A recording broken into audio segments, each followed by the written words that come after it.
আমাদের গ্রামের বাড়িতে অনেক জমি জমা ছিল আর কি, তো সেখান থেকে আর কি আমাদের মেইন ইয়াগুলো আসতো, খরচ টরচ সবকিছু আসতো। তো প্লাস আমার আম্মু জব করতো।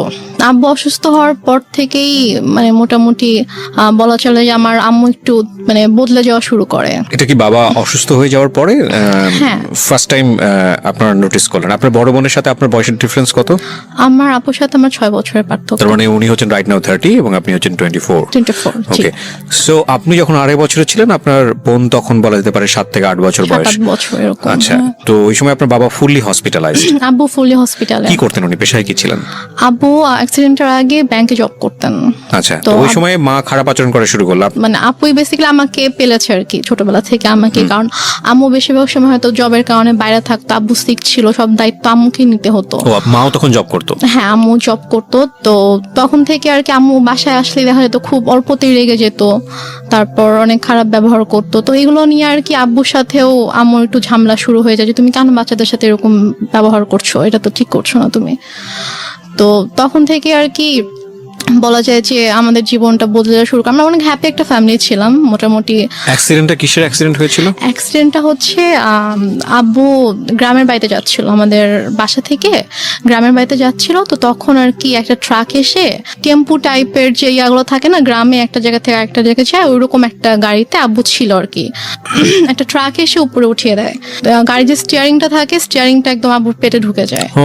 ঢুকে মানে খুবই ডেঞ্জারাস অ্যাক্সিডেন্ট। আব্বুর শরীরে অনেক হাড্ডি ভেঙে যায়। তারপর হচ্ছে স্টিয়ারিং ঢুকে একদম আব্বুর পুরো পেট একদম মানে চিড়ে ফেরে জাস্ট সাইডে একটুখানি ঝুলে থাকে এমন অবস্থা। পেটের ভিতরে যা কিছু ছিল সবকিছু বের হয়ে যায়। মানে খুবই মানে ডেঞ্জারাস একটা অ্যাক্সিডেন্ট। আব্বুর বাঁচারই কথা না। রাইট।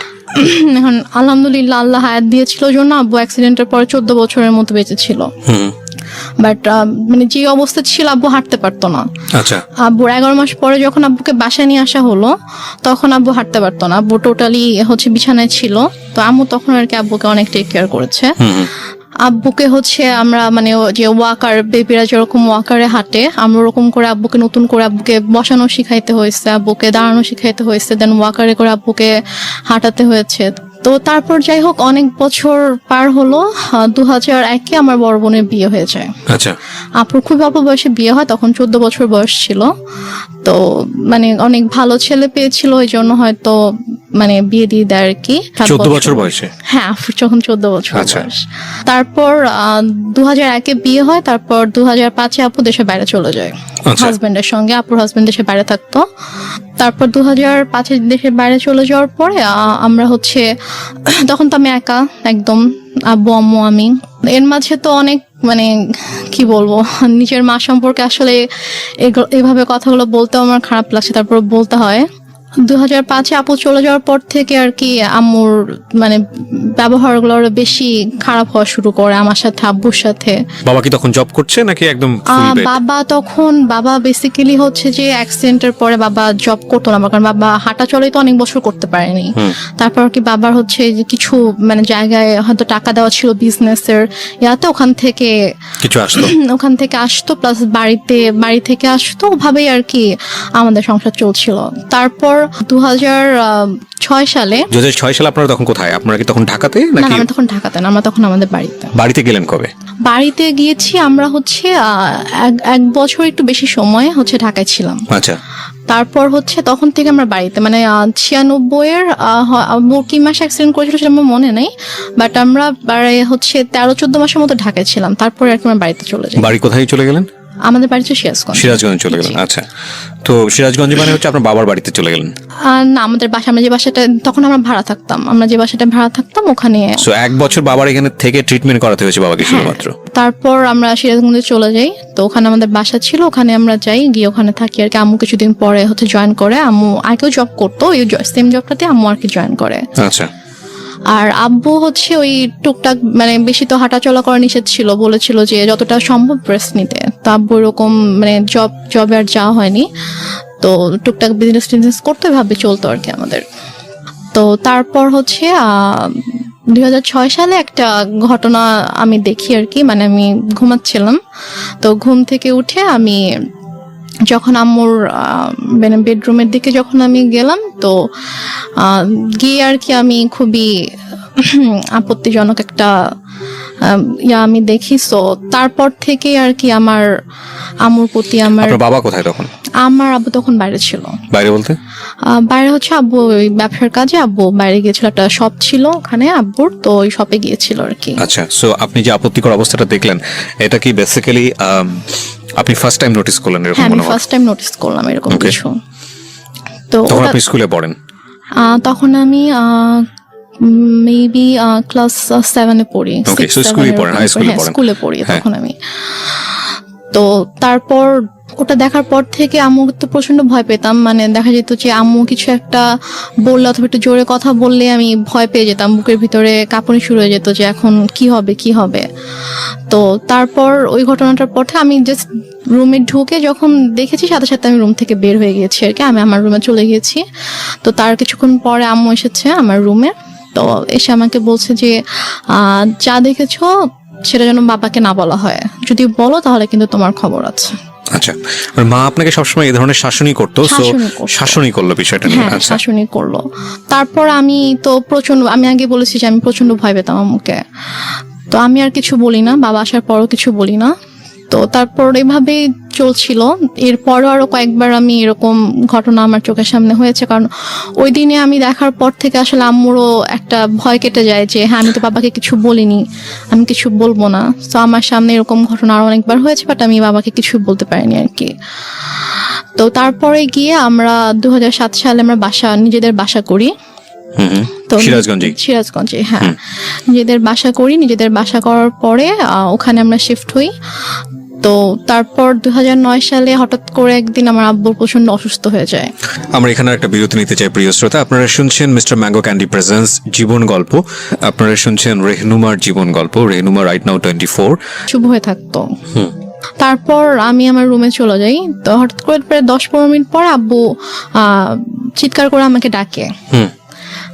তো আমি ছুটে আব্বুর রুমে যাই। তো রুমে যাওয়ার পরে দেখি যে আব্বু বলতেছে আমার খুব খারাপ লাগছে, তুমি আমাকে বারান্দায় নিয়ে যাও। আচ্ছা। তো আমি আব্বুর রুম থেকে আব্বুকে ধরে বারান্দায় নিয়ে আসি। তো আব্বু যখন থেকে ব্যথা শুরু হয় তখন থেকে আব্বু জাস্ট বুকে হাত দিয়ে রেখেছিল, যেখানে ব্যথা করছিল। আব্বু বসতে পারছিল না, শুতেও পারছিল না, আতশোয়া হয়েছিল বিছানায়। তুমি আব্বুকে ধরে বারান্দায় নিয়ে যাওয়ার পরে আব্বুকে চেয়ারে বসিয়ে দিই। তো তারপর আব্বু বমি করে দেয়। তো বমি হচ্ছিল, তো মানে তখন আমি কান্না করতে করতে আম্মুর কাছে যাই যে আম্মু আসো, আব্বু তো বমি করছে, মরে যাক আমার কি, আমি পারবো না যেতে, আমাকে ডাকবা না। এটা আপনার মা বলে? আমার মা বলে। আচ্ছা। তখন আমি খুব কষ্ট পাই, কারণ মারছি, আমি বাবার খুব কাছে ছিলাম, বাবাকে প্রচন্ড ভালোবাসতাম। এখানে একটা বিষয় বলি প্রিয় শ্রোতা, আমি বারবারই বলছি, আজকে যে ধরনের ডিসক্লেমার আমরা দিয়েছি সেই ডিসক্লেমারের জায়গায় আমার আরো বেশ কয়েকটা কথা বলার আছে আজকের অনুষ্ঠানে। আজকেই ওর যে গল্পটা, সেই গল্পের পুরোটা জুড়েই থাকবে ওর মাকে নিয়ে বলা অনেক কষ্টজনক অনেক কথাবার্তা। আমাদের সমাজে কিংবা আমাদের পুরো পৃথিবীতে যদি বলি, মা হচ্ছেন এমন একটি ক্যারেক্টার, মা হচ্ছেন এমন একটি স্বর্গীয় গিফট সন্তানের জন্য, যেখানে কোনো লজিকই খাটে না। মা যা মা তাই, এখানে অন্য কোনো কিছু বলার সুযোগ নেই। সুতরাং আজকের এই পার্টিকুলার বিষয়কে কেন্দ্র করে আপনি আইদার পজিটিভ আইদার নেগেটিভ কোনো কিছুই ভাববেন না মার এই বিষয়টাকে নিয়ে। আমি বারবার আপনাদেরকে সতর্ক করছি। আপনারা বরং ভাবুন এটা, যে একটা মেয়ে পরিবারে এই ধরনের পরিবেশের মধ্যে বড় হয়ে সে আজকে কোথায় দাঁড়িয়ে আছে, কিভাবে ফাইট করছে। কারণ এই পার্টিকুলার একটা মাকে দিয়ে সমাজের অন্য সকল মাকে চিন্তা করার কোনো সুযোগ নেই। চিন্তা করতে গেলে আপনার এই গল্পটাকে ফেক মনে হবে, এক। আর 2 নম্বর যেটা, সেটা হচ্ছে আপনি চিন্তা করতে গেলে ভয়ানক রকমের কষ্ট পাবেন। তবে হ্যাঁ, আমি ডেফিনেটলি শিওর যে আজকের এই গল্প শুনে অনেকেই হয়তো বা তার নিজের জীবনের গল্পটা খুঁজে পাবেন।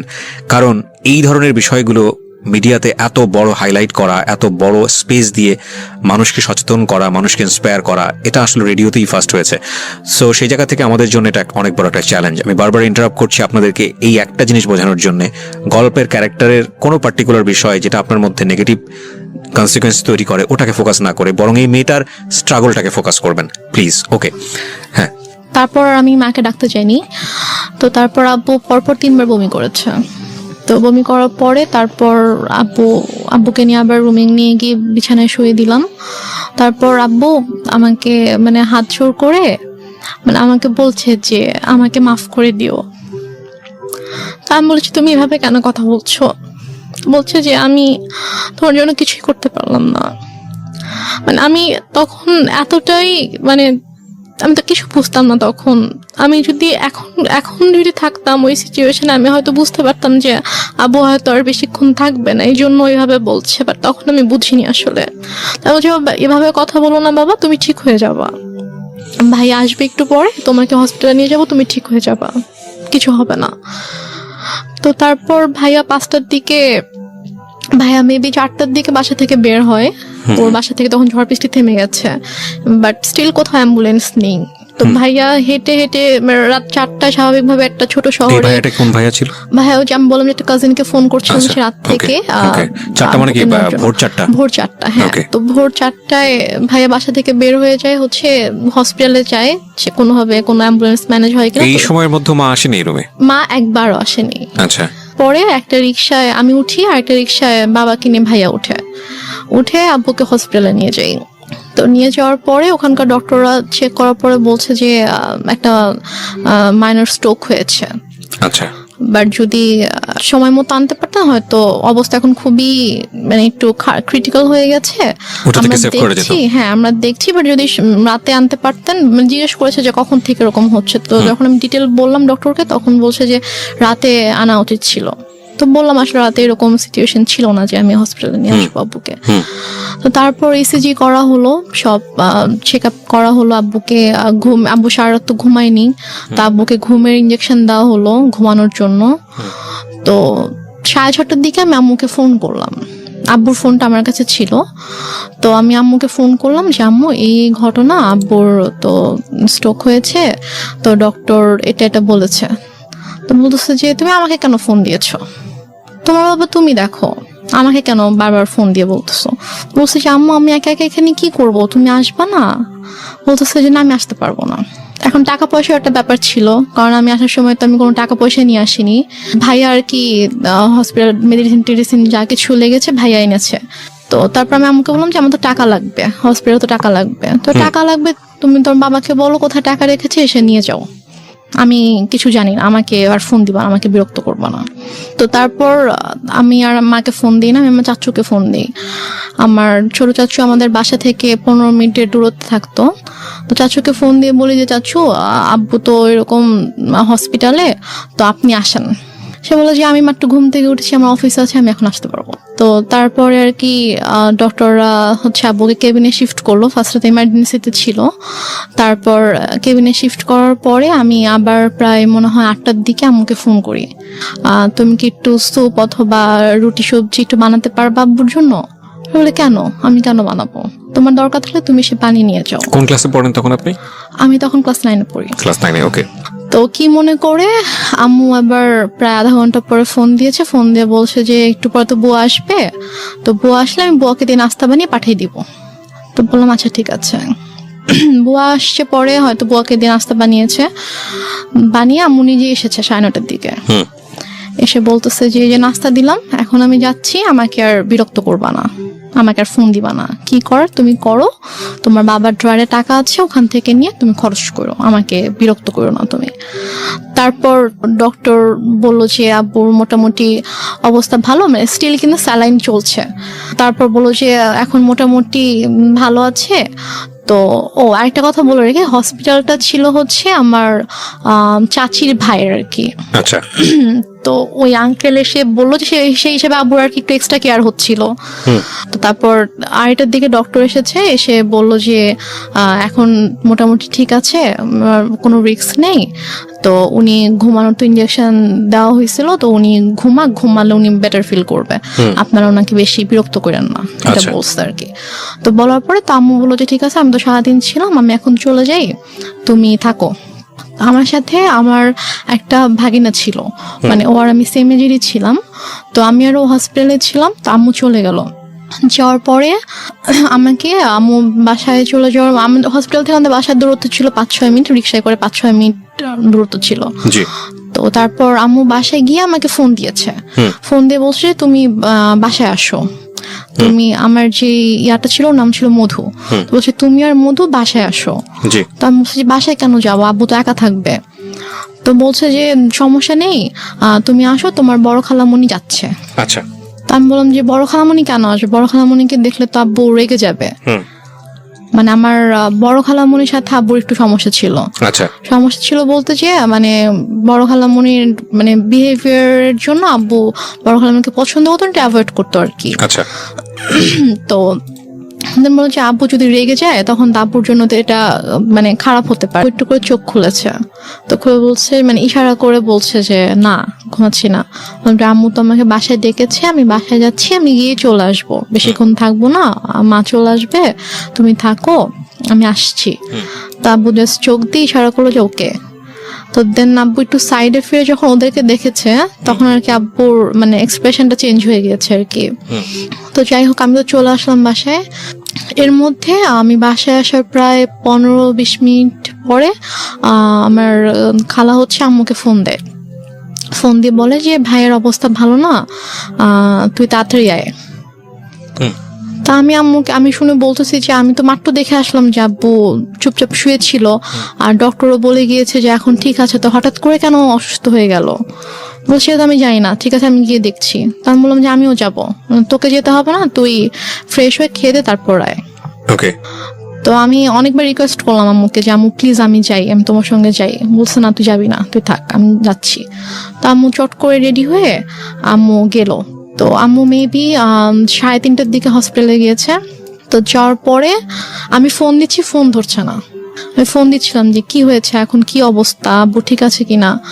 তো যাই হোক আমি মাত্র খেতে বসেছিলাম আর কি। তো খেতে বসার সাথে সাথে আম্মু আমাকে ফোন দিয়েছে, ফোন দিয়ে বলছে যে ড্রয়ারে টাকা আছে, সবগুলো টাকা নিয়েই হসপিটালে আয়। আমি বলছি কেন, আব্বুর কি অবস্থা এখন? বলছে হ্যাঁ তোর আব্বুকে ঢাকা নিতে হবে, অবস্থা ভালো না, অক্সিজেন দিয়ে রাখছে, তোর আব্বুকে ঢাকা নিতে হবে, তুই টাকাগুলো নিয়ে আয়, এখানকার তো বিল পে করতে হবে, ঢাকা গেলে টাকা লাগবে, তো তুই টাকাগুলো নিয়ে আয়। আমি আর খেতে পারলাম না। আমার এর মধ্যে আমার ভিতরে এত অস্থিরতা শুরু হয়েছে যে আমি কান্না শুরু করে দিয়েছি, যে আমার কেমন মানে প্রচন্ড খারাপ লাগছিল। তো তারপর আমি টাকা নিয়ে চট করে বের হলাম। তারপর আমি হসপিটালে আসার পর দেখি যে আমার একজন চাচু বাসার মানে সরি হসপিটালের নিচে দাঁড়িয়ে আছে। আমি রিক্সা থেকে নামার সাথে সাথে চাচু আমার হাত ধরেছে, তো ধরে বলতেছে যে চল উপরে চল। আমি বললাম যে আব্বু কি হয়েছে? তখন আমি মানে আমার খুব খারাপ লাগছিল, যে আমার মানে মনে হচ্ছিল যে মেবি আব্বু নেই। তাই আমি বলছি সত্যি করে বল আব্বুর কি হয়েছে। তো আব্বুর কেবিন ছিল হচ্ছে 3 তলায়। তো দেন আমি গেলাম, তো চাচু পুরোটা সময় আমার হাত ধরে আছে। 3 তলাতে যাওয়ার পরে দেখি যে আব্বুর মানে কেবিনের দরজাটা খোলা, দরজার সামনে অনেক মানুষ। তো আমি গিয়ে আমি চিল্লানো শুরু করছি যে হার্ট অ্যাটাক করেছে পেশেন্টের, হার্ট পেশেন্টের রুমের সামনে দরজা কেন খোলা থাকবে, এত মানুষ কেন এখানে হইচই করছে, আপনার সরেন এখান থেকে, আমার আব্বুর ডিস্টার্ব হবে। আমি এটা বলতে বলতে রুমে ঢুকে দেখি যে আমার মা খালা একটা বেডে বসে আছে, আর আমি দেখেছি আব্বু শুয়ে আছে। মানে আমি তখনও খেয়াল করিনি যে আব্বুর মাথার নিচে যে বালিশ নেই, অথবা আমি স্যালাইন ট্যালাইন মানে আমি কিছুই খেয়াল করিনি আর কি। আমার জাস্ট মনে হচ্ছে আব্বু নর্মালি শুয়ে আছে, কারণ ওইভাবে শোয়াই আমি দেখে গেছি আব্বুকে। তো আব্বুর মাথার কাছে হচ্ছে আমার চাচু বসে আছে, যে চাচুকে আমি সকালে ফোন দিয়েছিলাম, যিনি বলেছে অফিস আছে আমি আসতে পারবো না, উনি বসে আছে। চাচি এসেছে, উনি দাঁড়িয়ে আছে। তো আমি আব্বুকে দেখো তখনও কিন্তু বুঝতে পারিনি যে আব্বু নেই। আমার বড় খালামণি হঠাৎ করে এসে আমাকে জড়িয়ে ধরে, তো জড়িয়ে ধরে আমাকে বলে যে কি একটা সর্বনাশ হয়ে গেল, তোরা তো এতিম হয়ে গেলি। মানে উনি খুব জোরে চিৎকার করে করে কান্না করছে, আর উনি এভাবে বিলাপ করে করে বলছে কি সর্বনাশ হয়ে গেল, তোরা এতিম হয়ে গেলি, এখন তোদের কি হবে। এটা যখন বলেছে তখন জাস্ট আমি আব্বুর দিকে তাকিয়েছি, তখন আমি খেয়াল করেছি যে আব্বুর মাথার নিচে বালিশ নেই। তো আমি নর্মালি আমি আর আমার আব্বু মানে মৃত মানুষকে ভয় পেতাম আর কি। মানে লাইক আমাদের আশেপাশে বাসায় যদি কেউ মারা যেত, আমার আব্বু ওই বাসার সামনে দিয়ে 40 দিন যেতাম না। মানে আমাদের একটা ধারণা ছিল যে মানুষ মরে গেলে ভূত হয়ে যায়, তারা এসে ভয় দেখাবে। মানে আব্বুর ওই ভীতিটা ছিল, আমারও ওই ভীতিটা ছিল। আমরা ওই দিক দিয়ে না গিয়ে অনেকখানি ঘুরে যেতাম। তো বাট তখন আমার কোনো মানে আমার মধ্যে কোনো ওই ভয়টা অথবা এরকম কিছুই নেই। আমি আব্বুর কাছে গিয়ে আমি আব্বুকে এভাবে ধাক্কা দিচ্ছিলাম যে আব্বু কি হয়েছে তোমার, তুমি ওঠো তুমি। তো আমার অনেকে এসেছিল তখন, আমার চাচি গিয়ে আমাকে ধরলো, আমার আরেকটা ভাইয়া এসে আমাকে ধরলো, তো আমি ভাইয়াকে ধরে চিৎকার করে করে কান্না করছিলাম। বাট আমার আম্মুর একটু কান্না করেনি, আমার আম্মু চুপ হয়ে বসে আমাকে বলতেছে যে এভাবে কান্না করার কি আছে। Are you sure? আমাকে বলতেছে, আমি যখন আমাকে বসাই দিছে আম্মুর পাশে, আমাকে বসাই দিছে আমার ভাইয়া, তো বলতেছে যে এভাবে কান্না করতেছো কেন, এভাবে কান্না করার কি আছে, টাকা আনছো টাকা দাও। আমি জাস্ট অবাক হয়ে তাকিয়েছিলাম যে মানে সামনের বেডে আব্বু এভাবে পড়ে আছে আর সে আমার সাথে এভাবে কথা বলছে। তারপর আমি অনেকক্ষণ চুপ করে বসেছিলাম। তারপর আমার সাথে ব্যাগ ছিল, নিজেই আম্মু ব্যাগটা নিল, নিয়ে যে ভাইয়াটা সকালে আব্বুকে হসপিটালে নিয়ে আসছে ওকে বললো যে যা গিয়ে বিল পে করে হসপিটালে ঝামেলা শেষ করে একটা অ্যাম্বুলেন্স ঠিক কর, নিয়ে যেতে হবে। তো এর মাঝে আমার আপু ফোন করছে, আপু ঘুমায় ছিল, তো ঘুম থেকে উঠতে পরে ভাইয়া যখন বলছে যে আব্বু অসুস্থ হসপিটালে, তুমি আমাকে ফোন করো। আমার পাশে বসে ফোন ধরে বলতেছে যে তোমার আব্বুকে ঢাকায় নিয়ে যাচ্ছি আমরা। না, সেটা হয়তো আপনি ইজিলি ব্যাক করতে পারেন না, সেজন্যই সে বলেছে, পরে হয়তো সময় নিয়ে বলবে। আমি বলি এটা কেন বলেছে, আমি শুনলেই বুঝতে পারবেন। তো তারপর হসপিটালে আমিও গেলাম ভাইয়ার সাথে ফর্মালিটিস করতে। তো ও টাকা পে করার পরে তো ওদের আব্বুর যেটা ফাইল ছিল, লাইক হচ্ছে সকাল থেকে হচ্ছে যে টেস্ট গুলো হয়েছে, প্রেসক্রিপশন, এগুলোর একটা ফাইল থাকে। তো প্লাস হচ্ছে দুপুরে হচ্ছে ডক্টর রেফার করে দিয়েছিল ঢাকায় যে হসপিটাল ডক্টরের কাছে, মানে সব পেপারস এর যে একটা ফাইল ছিল। তো হসপিটাল থেকে নর্মালি বিল পে করার পর ওই ফাইলটা তো দিবে। তো ভাইয়া যখন জিজ্ঞেস করেছে যে ফাইল কোথায়, তখন বলছে যে ফাইল তো এসে নিয়ে গিয়েছে। তো বলছে যে ফাইল কে নিয়ে গিয়েছে, আমরা তো কেউ ফাইল নিইনি। তো বলেছে যে ডক্টর যখন রুমে গিয়েছে, অক্সিজেন যখন দেওয়া হয়েছে পেশেন্টকে, তখন আপনাদের একজন রিলেটিভ এসেছিল, এসে বলেছে যে অমুক কেবিনের অমুকের ফাইলটা ডক্টর চেয়েছে, আমরা তো দিয়ে দিয়েছি। তো উপরে গিয়ে ভাইয়া সবাইকে জিজ্ঞেস করলো ওখানে যারা যারা ছিল, তো সবাই বলতেছে যে না আমি তো নিইনি। তো ফাইলটা যাই হোক পাওয়া গেল না। তারপর অ্যাম্বুলেন্সে করে আব্বুকে আমাদের বাসায় নিয়ে আসা হলো। তো বাসায় নিয়ে আসার সাথে সাথে দেখে যে আম্মু ওদিকে ফোন টোন দিয়ে সব অ্যারেঞ্জমেন্ট করে ফেলেছে যে মানে যত তাড়াতাড়ি পসিবল মাটি দিতে হবে। বাট আপু যখন দেশের বাইরে চলে যায়, তখন আপু এভাবে বলে যায় যে মানে যদি কখনো মানে আব্বু হোক আম্মু হোক কেউ যদি মারা যায়, তাকে রেখে দিবা আমি না আসা পর্যন্ত, আমি আসবো দেখবো তারপর মাটি হবে। আপু এটা বলে গিয়েছিল।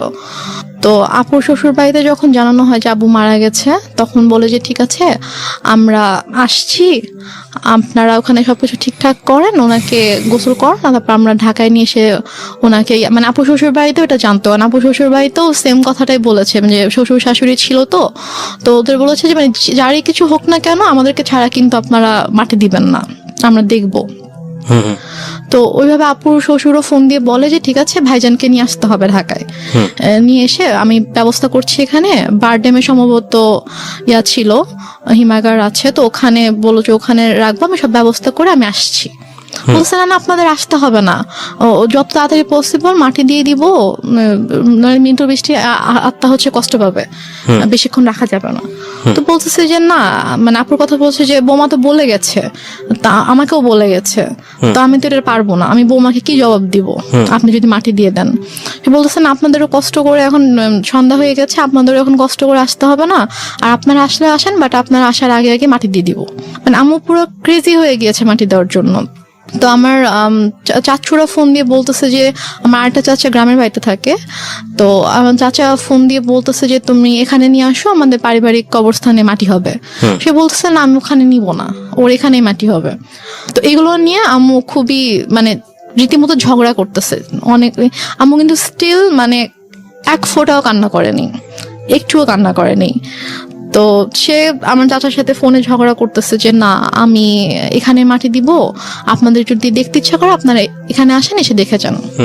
কোনোভাবে রাজি করাতে পারতেছে না যে না পারিবারিক কবরস্থানে তার মাটিটা হবে। ওইদিকে আপু বারবার ফোন করে বলতেছে যে তুমি একটু আব্বুর সাথে কথা বলায় দাও। তো বলছে এখন তো কথা বলতে পারবে না, এখন তো হচ্ছে যে কি অক্সিজেন দিয়ে রাখছে এটা সেটা এগুলো বলতেছে। তো বলছে যে ও আপুকে বলছে যে আমি এখন অ্যাম্বুলেন্সে। তো বলছে ঠিক আছে আব্বু কথা বলতে না পারলেও সমস্যা নেই, তুমি আব্বুর কানের কাছে ফোনটা নাও, আমি আব্বুর সাথে কথা বলে আব্বু বেটার ফিল করবে, আব্বুর ভালো লাগবে আমার ভয়েস শুনলে। সে বলতেছে না এখন না, আমি হসপিটালে যাই তোমার সাথে কথা বলে দিব। তো এভাবে ওদিকে আপুকে এভাবে হ্যান্ডেল করতেছে, তারপর হচ্ছে আমার চাচার সাথে ঝগড়া করতেছে এবং মাটি দেওয়ার জন্য খুবই পাগল হয়ে গেছে। মানে আপনার কথা অনুযায়ী যদি আপনি সবকিছু মেনে নেই তাহলে বলতে হবে যে সে এককভাবে সিদ্ধান্ত নিচ্ছে, একটা স্বেচ্ছাচারী আচরণ যেটাকে বলে। সে কারো কথাই শুনছে না। লাইক একজন মহিলার যে হাজবেন্ড মারা গেলে তার যেরকম বিহেভিয়ার থাকা উচিত ওরকম কিছু ছিল না আমার মাঝে। অনেক বেশি ডেসপারেট ছিল to establish her decision. Yeah exactly. Okay. তো তারপর সবাই বুঝায় যে এরকম করার কিছু নেই, আপনি একটু শান্ত হন, যেহেতু তার বাবা মা ভাই সবার কবর ওখানে, সো ওনার ভাইরাও চাচ্ছে ওনাদের কথাটা আপনাকে মানতে হবে। তো সবাই বুঝানোর পরে গিয়ে উনি আর কি বলে আচ্ছা ঠিক আছে। দেন আব্বুকে গোসল করানো হয়। করানোর পরে রাত 8টার দিকে সম্ভবত অথবা 8টার পরে আব্বুকে একটা ট্রাক নিয়ে আসা হয়। মানে আমাদের বাসা থেকে আমার দাদুর যে গ্রাম 1 ঘন্টার দূরত্ব ছিল আর কি। জি। তো ওখানে তারপর আমরা যাওয়ার জন্য মাইক্রো ট্রাক সবকিছু অ্যারেঞ্জ করা হয়। তো আমি বলি যে আমি যাবো, বলেন তোমাকে যেতে হবে না, আমাকে বাসায় রাখে। আর বাসায় আমার ছোট খালামুনি ছিল, আরো কে ছিল, তো ওদের কাছে আমাকে রেখে যায়। রেখে আম্মু চলে যায় ওদের সাথে গ্রামের বাড়িতে মাটি দেওয়ার জন্য। আচ্ছা। মাটি দিয়ে রাতের 12:30 পৌনে 1টার দিকে চলে আসে, সবাই আবার ব্যাক করে আর কি। স্টিল আপুর সাথে সে কথা বলতেছে যে বাবা বেঁচে আছে, বাবা হসপিটালে। আপু বারবার ফোন দিয়ে বলছে যে কথা বলে দাও। সে মানে বলাচ্ছেন আর কি। তো দেন মেবি 12:30 পৌনে 1টার দিকে আসলো বাসায়। তো আসার পরে তখন গিয়ে আপু শাশুড়িকে বলেছে যে আপনাদের আসতে হবে না, আমি যেহেতু মাটি দিয়ে দিয়েছি তাড়াতাড়ি, তো আপনারা সকালে আসেন, রিল্যাক্সে সকালে আসেন, এখন আসতে হবে না। তো তারপর ওরাও আসলো না। তো তারপর আপুকে আমাদের সময় সকাল 5:30টার দিকে আপুকে ফোন দিয়েছে, ভাইয়াকে ফোন দিয়ে তো আপু কলেজে ছিল, ভাইয়া কেউ কিন্তু জানায়নি। তো 5:30টার দিকে ভাইয়াকে ফোন দিয়ে বলছে যে তোমার আব্বা তো মারা গেছে। তো বলছে যে মানে কি, আপনি তো একটু আগেও বলছেন, মানে রাতের বেলাও যখন কথা হয়েছে তখনও তো আপনি বলছেন যে আব্বা ঢাকায় হসপিটালে, এখন মারা গেছে, মানে আপনি কি বলতেছেন এগুলা? ভাইয়া বিশ্বাস করতে পারতেছে না। তো বলতেছে যে হ্যাঁ এরকম মারা গেছে, মাটি দিয়ে আসছি, ডিটেল বললো আর কি। তো তাহলে আপনি কেন বিকেল থেকে বলছেন যে আপনি আব্বুকে ঢাকায় নিয়ে আসতেছেন, এগুলো কেন বলছেন, মিথ্যা কথা কেন বলছেন? পরে বলে যে তারপর বলছে যে আপনাদেরকে তো বলা হয়েছে যে কেউ মারা গেলে রাখতে, আমরা দেখবো তারপর মাটি হবে, তো আপনি কেন মাটি দিয়ে দিলেন? ভাই আম্মুর সাথে এভাবে কথা বলতেছিল। তো বলতেছে যে আমার ইচ্ছা হয়েছে আমি দিচ্ছি। এটা আপনার মা বলছে? আমার মা বলছে যে আমার ইচ্ছা হয়েছে আমি দিচ্ছি, এখন তো কিছু করার নাই। আপুর কথা বলছে যে ওকে জানাও, ও কোথায়? তো বলছে ঠিক আছে, ওকে আপনার জানাইতে হবে না, আমি ওকে জানাচ্ছি, আমি আমার ওয়েতে ওকে জানাবো। তো তারপর আপু কলেজে ছিল। তো আপু কলেজ থেকে আসার পর এর মধ্যে বাসায় হচ্ছে আপুর কিছু ফ্রেন্ডকে ভাইয়া ডাকে, ওরা সবাই আসে। তো আপু বাসায় এসে দেখে আপুর ফ্রেন্ডরা বাসায়, ভাইয়া বাসায়। তো আপু বলে যে কি হয়েছে তোমরা হঠাৎ করে বাসায় না জানিয়ে? তো বলে আসলাম আর কি। তো ওরা অনেক খাবার টাবার রান্না করে আনছে, তো আনার পর আপুকে খাওয়ানো দাওয়ানোর পরে তারপর আপুকে বলছে যে এরকম আব্বু তো মারা গেছে। তখন আপু খুব শক, যে মানে কি, আমাকে তো বলা হয়েছে যে আব্বু হসপিটাল, আব্বু ঢাকায়, তাহলে আম্মু কেন মিথ্যা কথা বলছে? দেন আপু আম্মুকে ফোন করে বলে যে তুমি কেন মিথ্যা বললা, যাই হোক অনেক কথা।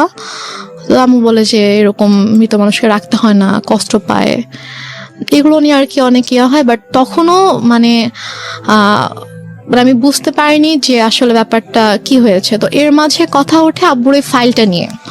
এটা নিয়ে যখন কথা ওঠে যে ওই ফাইলটা কোথায়, আমার বড় খালার ছেলে হচ্ছে ডক্টর। তো ভাইয়া এসে বলে যে আমি রিপোর্টস গুলো দেখবো, আমার কাছে মনে হচ্ছে যে ডাক্তারদের কোনো একটা অবহেলার কারণে, তো ভুল কোনো কিছুর কারণে এরকম ভাবে খালু মারা গেছে, কিন্তু ফাইলটা মিসিং। হ্যাঁ, তো এই জন্য ওরা হসপিটাল থেকে ফাইলটা মানে মিসিং করে দিয়েছে। আমরা একটা বিষয় একটু বলি প্রিয় শ্রোতা, আজকের এই গল্পটা একটু যে জায়গাটা এখন দাঁড়িয়ে আছে সেটা সামনের দিকে গিয়ে পুরোপুরি অন্যদিকে মন নেবে, because I know the story. এবং এইটুকুতে যদি নাটক বা সিনেমার গল্পের জায়গায় আপনি চিন্তা করেন তাহলে একজন ব্যক্তি যে ভিলেনের ভূমিকায় চলে এসছে। কিন্তু আমরা যেহেতু এখানে জীবন গল্প প্রচার করি, আমরা সবসময় একটা কথা বলি, প্রত্যেকটা মানুষই আমাদের এই অনুষ্ঠানের প্রেক্ষাপট থেকে রেসপেক্টেবল। দেখুন, ওই মানুষটাকে যদি আজকে রেহনুমা যে জায়গাটায় বসে আছে সেখানে বসানো যায়, সে তার জায়গা থেকে হয়তো বিষয়গুলোকে অন্যভাবে ব্যাখ্যা দাঁড় করানোর চেষ্টা করবে। এবং রেহনুমা যে কথাগুলো বলছে এখানে, সেগুলোকে একেবারে টাইম মেশিনে গিয়ে ওই সময়ে বসে ঘুরে দেখে প্রুফ করার কোনো সুযোগ নাই। সে কারণে আমরা একেবারে সারেন্ডার করি এই জায়গাটাতে, this is not investigative show. But কিছু বিষয় আছে যেগুলো আমরা আমাদের সামাজিকতার জায়গা থেকে জানি, যে একজন সন্তান কখন মার এগেনস্টে গিয়ে কমপ্লেইন করে, কিংবা মা কখন সন্তানের এগেনস্টে বলতে বাধ্য হয়, কারণ পৃথিবীর সবচাইতে মধুরতম সম্পর্ক হচ্ছে এই জায়গাটি। সুতরাং ওই জায়গাটির প্রতি আজকের এই অনুষ্ঠান শুনে রেসপেক্ট কমুক, এটা আমাদের উদ্দেশ্য নয়। আমরা বরং রেহনুমার মাকে সম্মান জানাই। আমাদের মার জায়গাটি থেকে যে ধরনের রেসপেক্ট আছে প্রত্যেকটা মায়ের প্রতি, রেহনুমার মায়ের প্রতিও আমাদের ঠিক সেই রেসপেক্টটাই থাকছে। আমরা বরং গল্পটাকে অন্যদিকে একটু ফোকাস করি, যে রেহনুমা এইরকম একটা প্রবলেম পরিবারের মধ্যে ফেস করেছে, বা করার পরেও সে আজকে কোথায় দাঁড়িয়ে আছে। এবং এই গল্পটা এই কারণেই প্রচার করতে চাই, সবাইকে যদি মানে আমাদের সামনে আনতে পারেন, রিসিপশনে জিনিস ছিল, উনি বলেছে যে তাহলে আমি চিনে ফেলবো। আচ্ছা, কে ছিল উনি বলেছে যে, আমি জিজ্ঞেস করছিলাম যে মানে কে ছিল, মানে ছেলে ছিল নাকি মেয়ে ছিল, তো উনি বলছে একজন মহিলা ছিল। আচ্ছা। তো উনি এসে বললো যে অমুক কেবিনের অমুক পেশেন্টের হচ্ছে আমি রিলেটিভ, তো ডক্টর ফাইলটা চেয়েছে, ফাইলটা দেন তাড়াতাড়ি। তো ফাইলটা পরে নিয়ে গিয়েছে। তো যাই হোক, তো তারপর এটা নিয়ে আর কোনো ইয়া হয়নি। আম্মুকে যখন বললাম যে চলো তাহলে আমরা সবাইকে নিয়ে যাই ওখানে যেদিন ছিল, বলতেছে যে না, আমরাই তো ছিলাম, আমরা তো কেউ যাই নাই। তা বলছে যেতে সমস্যা কোথায়, চলো। আমি বলছেন আমি যাব না। তো এটা নিয়ে এক পর্যায়ে আমার সাথে অনেক বড়ই সিন ক্রিয়েট হয়েছে, অনেক কথা কাটাকাটি হয়েছে। ভাইয়াও বলেছে যে খালা চলো, কি সমস্যা?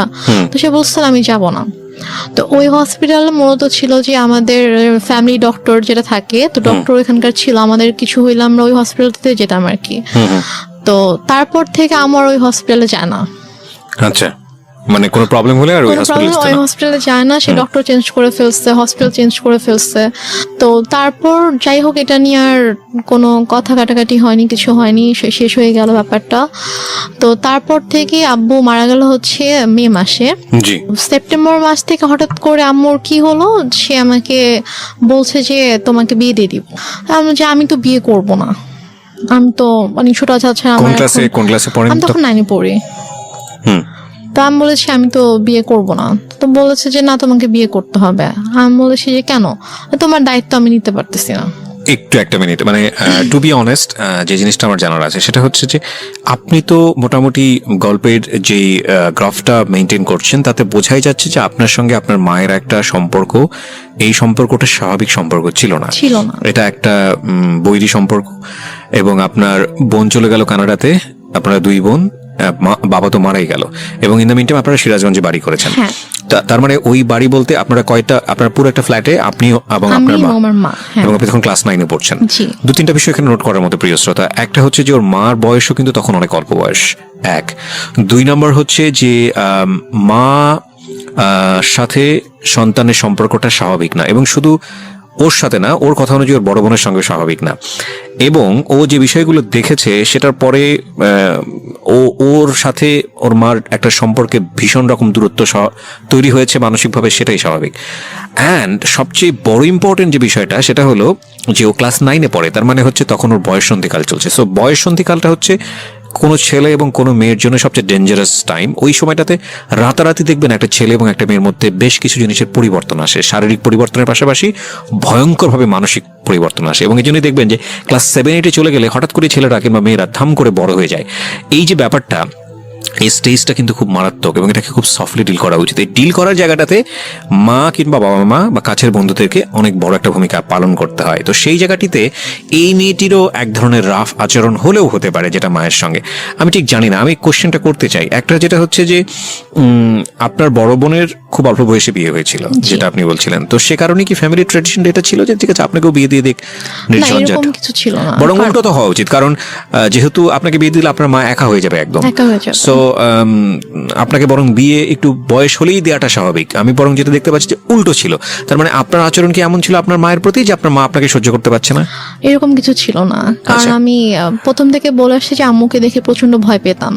ধর আম্মু কোনো কিছু নিয়ে যদি কোনো কিছু বলতো একদম মানে চুপ হয়ে যেতাম, কখনো যে তর্ক করা অথবা ওইভাবে ঝগড়া করা এরকম কিছু, অথবা উল্টে পাল্টা কোনো জবাব দেওয়া এরকম কখনোই কিছু ছিল না।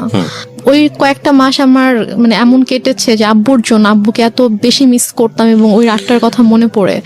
এই যে ফিলিংসটা নিয়ে যদি আরেকটা মানুষ আপনার পাশে দাঁড়াতো তাহলে মনে হতো যে না এই মানুষটা আমার কাছের মানুষ, হ্যাঁ, যেটা সেটা। আপনার মার কাছ থেকে আসার কথা ছিল। আপনার কথা অনুযায়ী আপনার মা ওই সময়টাতে খুবই স্বাভাবিক ছিলেন, তার মানে ওইটা আপনার কাছে আরো বেশি কষ্টদায়ক মনে হচ্ছিল। সেটাই। বলুন তারপর। যারা এসেছে তারাই কিন্তু আমাকে সান্ত্বনা দিয়েছে, বাট আমার মার থেকে আমি কোনো সান্ত্বনা পাইনি। তো আমি আসলে অনেক বেশি মানে একা হয়ে গিয়েছিলাম। তো সেই একাকিত্ব থেকে আমি আর কি ঘুমাতাম না। তো যাই হোক, তো সেপ্টেম্বরের দিকে হঠাৎ করে আম্মু একদিন আমাকে বলে যে দেখো আমার অনেক ঝামেলা হচ্ছে। ব্যাপারটা এরকম না যে আম্মু আমার দায়িত্ব নিতে পারছে না, যে আমার জন্য আম্মুর খরচ হচ্ছে, আমার খরচ কিন্তু আপুই পাঠাতো। তো সে আমাকে বলছে যে না আমি তোমাকে রাখতে পারবো না, আমি তোমার দায়িত্ব নিতে পারছি না, তোমাকে আমি বিয়ে দিয়ে দিব। তা আমি বলি ঠিক আছে, আমি আপুর সাথে কথা বলতে চাই, তোমার যদি খুব বেশি সমস্যা হয় তাহলে আমি আপুকে বলি, আপু আমাকে হোস্টেলে পাঠিয়ে দিক। আচ্ছা। তো বলেছে না আপুকে বলা যাবে না। তো এটা নিয়ে অনেক আম্মুর সাথে মোটামুটি একটু চলছিল যে আম্মু অনেকভাবে অনেককে দিয়ে বুঝাচ্ছিল আমাকে, লাইক আমার ফ্রেন্ডের আম্মুকে নিয়ে এসে। আপনার মধ্যে এমন কোনো আচরণ কি ছিল যেটা মা নোটিস করেছে যে বিয়ে দিয়ে দিলেই আমি সেফ জোনে চলে যাই? আমার মধ্যে আচরণ বলতে আমি তো বাসা থেকে লাইক বের কোনো হতাম না। মেল ফ্রেন্ডের সঙ্গে না। টাইম পাস করা, যেহেতু বাবা নাই সো ডেসপারেটলি মাকে অ্যাভয়েড করে অন্য কোনো দিকে যাওয়া? না না, আমার ওরকম কোনো মেল ফ্রেন্ড ছিল না যাদের সাথে হয়তো আমি বাইরে, আমি গার্লস স্কুলে পড়তাম, তো আচ্ছা। আমার ওরকম মেল কোনো ফ্রেন্ড ছিল না। ওকে। তো আমার যা ফ্রেন্ড ছিল, আমার যে বেস্ট ফ্রেন্ড ছিল ও আমাদের পাশের বাসারই ছিল আর কি। ওকে। ও আরেকটা কথা বলি যে আমরা যে এলাকাটায় বাসা করেছিলাম ওইখানে আমার জন্ম হয়, মানে আমার যখন জন্ম হয় তখন আমরা ওই এলাকাতেই থাকতাম, বাট ভাড়া থাকতাম। তো পরবর্তীতে গিয়ে আমরা ওখানে বাসা করেছিলাম। জি। তো আমার যে ছোটবেলার বন্ধুগুলো ছিল তো ওরা ওখানকারই ছিল। তো সেই হিসাবে জাস্ট ওদের আম্মুকে নিয়ে এসে আম্মু আমাকে বুঝাচ্ছিল যে মানে বিভিন্নভাবে মোটিভেট করার হ্যাঁ, চেষ্টা করছিল। motivate করার ওকে। চেষ্টা করছিল। তো এর মাঝে যেটা হয় যে অক্টোবর মাসে আমার দুসম্পর্ক আত্মীয় হঠাৎ করে আম্মু বলে যে ওরা আসবে। আম্মু অনেক আয়োজন করতেছিল, বাজার টাজার করছে, রান্না করতেছে, তারপর আন্টি আসছে, মানে আমার বান্ধবীর মা আসছে, বোন আসছে। তো বাসার মধ্যে একটা উৎসবের মতো একটা ব্যাপার, যে অনেক রান্না বান্না হচ্ছে, সব গুছাচ্ছে। তো আমি তখনও বুঝতে পারিনি যে গেস্ট গুলা কারা অথবা কেন আসছে, মানে আপনাকে দেখতে আসছিল। Okay. এক্স্যাক্টলি। তো তারপর তারা আসলো। আসার পরে আমাকে তাদের সামনে, আমি তো যাবই না, কোনোভাবেই যাব না, আমাকে জোর করে নিয়ে গেল। তো নিয়ে যাওয়ার পরে তো আমি গিয়ে যখন দেখলাম যে কে ছেলে, কারণ আমি হচ্ছে আমাদের বললাম যে দুসম্পর্ক আত্মীয় ছিল, তো আমি ছেলের বড় ভাইকে চিনতাম, আমাকে মামা বলে রাখতাম। জি। তো তারই ভাই, সে সিঙ্গাপুরে থাকতো এবং সে অনেক টাকা পয়সার মালিক ছিল। এবং ছেলেটা মানে মানুষের সবাই আল্লাহর সৃষ্টি, কারো চেহারা নিয়ে খারাপ কথা বলতে চায় না, তো বলতেও হয় না। তারপর আমি জাস্ট বলছি যে ছেলেটা অনেকটা লম্বা ছিল, লাইক সে দেখতে এক কথায় যে সে জাস্ট নিগ্রোদের মতো ছিল, নিগ্রোদের যেরকম অনেক কালো হয়, যে ওরা দেখতে যেরকম হয় এক্স্যাক্টলি দেখতে ওরকম ছিল অনেকটা। ওকে। তো আমি জাস্ট গেলাম, যাওয়ার পরে আমি যখন দেখলাম, তো দেখে আমি সাথে সাথে তো আমি রুম থেকে চলে আসছি। ওকে। তারপর আম্মু আমার রুমে আসলো যে তুমি এরকম বেয়াদবের মতো উঠে কেন চলে আসলা। আমি বললাম যে আমি ওখানে কেন থাকবো, তুমি তো আমাকে জোর করে নিয়ে গিয়েছো, আর তুমি ছেলের অবস্থা দেখছো কিরকম। তো পরে বলতে তারপর বিষয়টা কিরকম যে ছেলেটাকে পছন্দ হলে আপনি বিয়ে করে ফেলতেন? না, পছন্দ হলে যে বিয়ে করতাম সেটা না, আমি বলছি যে তোমার কি মানে এতটুকু মানে নেই যে তুমি এরকম একটা ছেলের সাথে আমাকে বিয়ে দেওয়ার জন্য নিয়ে আসছো, মানে তোমার রুচিবোধে কিভাবে এটা করলো যে তুমি এরকম একটা ছেলের সাথে আমাকে বিয়ে দিবা, এরকম একটা ছেলের সাথে তুমি আমাকে বিয়ে দিতে চাও। আচ্ছা। এই জন্য আর কি, ছেলেকে পছন্দ হলে যে আমি বিয়ে করতাম ব্যাপারটা এরকম না, কারণ বিয়ের কোনো চিন্তা ভাবনা আমার মাথায় ছিলই না। তো তারপর তো আমি ওখানে আর গেলাম না, ওদের সামনে আর গেলাম না, আম্মু অনেক ফোর্স করলো। দেন ওরা বিকেলে চলে গেল। তো যাওয়ার পরে আমাকে ওই আমার আন্টি তারপর আম্মু সবাই মিলে বুঝাচ্ছে যে সোনার চামচ হচ্ছে বাঁকা হলেও ভালো, ছেলে না হয় দেখতে একটু খারাপ বাট স্টাবলিশড একটা ছেলে, সিঙ্গাপুরে অনেক কিছু করেছে, তার অনেক টাকা পয়সা, তো সমস্যা কি? ওকে, ছেলে বয়স অনেক বেশি ছিল, 40 আপ ছিল। আপনি তখন ক্লাস 9-এ আমি পড়েন? তখন ক্লাস 9-এ পড়ি। মানে 14 থেকে 15 বছর বয়স সর্বোচ্চ। তো তারপর গিয়ে যাই হোক, এটা নিয়ে আমি বললাম যে না, আমি কোনোভাবেই বিয়ে করব না, আমি আমাকে আপুর সাথে কথা বলতে দাও, আমি এখান থেকে চলে যাবো, আমি তোমার কাছে থাকবো না, কিন্তু আমি বিয়ে করবো না। আচ্ছা, বাট আম্মু কোনোভাবে আপুর সাথে আমাকে কথা বলতে দিচ্ছে না। ফাইন। আমরা এই জায়গাটা একটা বিরতি নিতে চাই প্রিয় শ্রোতা। গল্পের মোড়টা কিন্তু ঘুরে গিয়েছে এবং গল্পের মোড় আরো ঘুরতেই থাকবে। রাত 2টো পর্যন্ত আপনার সঙ্গে আমরা আছি। আপনারা শুনছেন মিস্টার ম্যাঙ্গো ক্যান্ডি প্রেজেন্স জীবন গল্প। রেহনুমা হচ্ছে আজকে আমার গেস্ট। আমি আরজি কিবরিয়া আপনার সঙ্গে রয়েছি এবং ঢাকা এফএম সারা বাংলাদেশ ব্যাপী এই মুহূর্তে কান পেতে আছেন আপনারা, আমরা জানি। দেশের প্রত্যন্ত অঞ্চল থেকে আপনারা আমাদেরকে শুনতে পাচ্ছেন। প্রতিটি জীবন গল্পই কোনো না কোনোভাবে আমাদেরকে কোনো কিছু শেখায়। এক একটা গল্প আমাদেরকে এক একটা পথ তৈরি করে দেয় এবং আমি খুব খুশি হই যখন আমি দেখি যে বিভিন্ন জায়গা থেকে ফোন আসে এবং আমাকে বলে যে ভাইয়া ওই জীবন গল্পটা আমার জীবনটাকে চেঞ্জ করে দিয়েছে। আসলে আমরা যদিও বলি এটা একটা এন্টারটেইনিং শোতে ফিলিংস অনেক বড় একটা ফ্যাক্ট। মনের মধ্যে ধাক্কা দিতে হবে যে কখনো দুঃখ, কখনো আনন্দ। মানে এই ছেলেটা অ্যারেঞ্জ ম্যারেজই ছিল? অ্যারেঞ্জ ম্যারেজই ছিল। কি করতো ছেলেটা তখন হচ্ছে মানে ওদের ফ্যামিলি বিজনেস ছিল। এমনি এডুকেশন ওই সময়টা তোর? ও বিবিএ কমপ্লিট করেছিল। ওকে, আপনি ক্লাস 9-এ পড়েন? হ্যাঁ। ছেলেটাই বা আপনাকে বিয়ে করলো কেন বা রাজি হলো কেন? I don't know. সে আমাকে পছন্দ করতো, ইভেন আমার আগে থেকে পছন্দ করতো? আগে থেকে পছন্দ করতো। তো আমাকে আমার বান্ধবীর মাধ্যমে বলেছিল যে ওকে আমার অনেক ভালো লাগে, ওকে একটু বল। তো আমার ফ্রেন্ড আমাকে বলেছিল যে ভাইয়া তো তোকে পছন্দ করে, তো মানে রিলেশনশিপে যাবি কিনা অথবা এরকম আমাকে বলেছিল। তা আমি বলেছি না, আমি এরকম কোনো কিছুতে যাব না। তো তারপর আর কি সে এবং মানে মাঝে মাঝে হয়তো আমার ফ্রেন্ডের ফোনের মাধ্যমে তার সাথে আমার কয়েকবার কথা হয়েছিল যে আবু মারা যাওয়ার পরে আর কি, যে ভাইয়া তোর সাথে কথা বলতে চেয়েছে। তো তারপর কথা হয়েছে, তো সে আমাকে অনেক পছন্দ করতো। আমারও ভালো লাগতো, আমারও যে ভালো লাগতো না সেটা না, কিন্তু আমি আসলে এরকম ভাবে কোনো রিলেশনে যাওয়ানোর মতো অবস্থা ছিলাম না আর কি। তো যাই হোক, নভেম্বরের 28 তারিখে আমার বিয়ে হয়ে যায়। তারপর আমি ঢাকায় চলে আসি, ওরা সবাই ঢাকায় থাকতো। হাজবেন্ডের নাম কি ছিল? ওর নাম ছিল শাহেদ। তো তারপরে আমরা ঢাকা চলে আসার পরে আর কি আমি ওদের ফ্যামিলি সবাই ছোট ছিলাম। মানে হচ্ছে ওর যে বড় বোনের, ওরা 3 ভাই 2 বোন ছিল, তো ওর বড় বোনের যে মেয়ে ও আমার বড় ছিল। মানে আমাদের বাসা সবার ছোট, সেই হিসাবে আমাকে সবাই খুব আদর করতো। তো ওরা মোটামুটি জয়েন্ট ফ্যামিলি ছিল, মানে বাবা মা, ওর বড় ভাই ভাবি, তাদের বেবি প্লাস ও আমি, আমরা। তো ফার্স্টে আমি ও বাসায় আসার পরে ওর ভাই যেটা করে যে ওর মা একটু অন্যরকম ছিল। মানে ফার্স্টে সে আমাকে ওইভাবে অ্যাকসেপ্ট করতে পারেনি যে ছেলের পছন্দে বিয়ে করেছে, মানে ছেলে মানে উনি আর কি বিয়ের একটু বিপক্ষে ছিল, যে উনি চায়নি যে ও আমাকে বিয়ে করুক, যে তুমি এমনি হুটহাট করে একটা মেয়েকে কিভাবে বিয়ে করতে চাও, তুমি বিয়ে করো না। তো বারো বলেছেন আমি বিয়ে করবো, আমার মেয়েটাকে ভালো লাগে, আমি বিয়ে করবো। তো এই জন্য আর কি উনি একটু আমার সাথে একটু অন্যরকম ছিল। তো তারপর যেটা হয় সেটা হচ্ছে যে ওর সবার ডিসিশন অনুযায়ী যে তোমরা কিছুদিন আলাদা থাকো, আলাদা থাকার পরে মাঝে মাঝে আম্মুর সাথে ওর দেখা হোক, ওর সম্পর্কটা একটু ইজি হোক, তারপরে তোমরা এসো। বাট প্রথমে যদি দেখো তোমরা এখানে কন্টিনিউয়াসলি থাকতে থাকো, তখন দেখা যাবে যে হয়তো আম্মা ওকে এখন একটু নিতে পারতেছে না ভাবে মেন্টালি, তো ওর সাথে হয়তো কোনো একটা মিসবিহেভ করে ফেলো, সেটা হয়তো খারাপ হবে। তো তোমরা আলাদা থাকো, তারপরে মাঝে মাঝে আসবা, আমরা যাব, তারপর ঠিক হয়ে গেলে তখন চলে এসো এখানে। তো ওদের বাসা থেকে 2-3টা রোড পরে আর কি আমাদের জন্য একটা বাসা ঠিক করে। তো সে বাসাটায় আমরা ওখানে 2 মাসের মতো ছিলাম, প্রায় 2 মাসের মতো ছিলাম। তো এর মাঝে ওর আব্বু অনেকবার এসেছে আমাদের বাসায়, তারপর আমরাও যেতাম ওখানে। তো দেখা যায় ওনার সাথে আমি শপিং এ যেতাম, আম্মুর সাথে, শাশুড়ি মায়ের সাথে। তো ওনার সাথে আমার মোটামুটি ভালো একটা সম্পর্ক হয়ে যায় আর কি। তারপর উনি বলে ঠিক আছে তোমার বাসায় চলে আসো। তারপর আমরা বাসায় চলে আসি সম্ভবত জানুয়ারি শেষের দিকে। তো তো বাসায় চলে আসার পরে তার মোটামুটি ভালোই কাটছিল। ওদের বাসার সবাই আমাকে খুব আদর করতো, যে আমি সবার ছোট ছিলাম, অনেক আদরের ছিলাম সবার। তারপর এর মাঝে যেটা হয় সেটা হচ্ছে যে আম্মু হঠাৎ করে প্রবলেম ক্রিয়েট করতে থাকে। আমার আম্মু প্রবলেম ক্রিয়েট করতে থাকে বলতে যে আমাকে ফোন করতো অথবা আমার হাজবেন্ডকে ফোন করতো, ফোন করে হয়তো চিল্লাফাল্লা করতেছে, আসো তুমি, আসতেছো না কেন, আমাকে বারবার ডাকতো। তো আমি ঠিক আছে আমি তো আসবো, সমস্যা নেই আমরা আসবো। তো আমরা এর মাঝে গিয়ে একবার ঘুরেও এসেছিলাম। তো সিরাজগঞ্জ থেকে ঘুরে এসেছিলাম। তো তারপরে সে হঠাৎ করে একদিন বলতেছে যে তুমি একবারে চলে আসো। বলছে আমি একবারে কেন চলে আসবো? বলতেছে যে না, এই ছেলের সাথে তোমার থাকতে হবে না। আমি বলছি যে মানে কি, আমি এই ছেলের সাথে কেন থাকবো না, কি হয়েছে?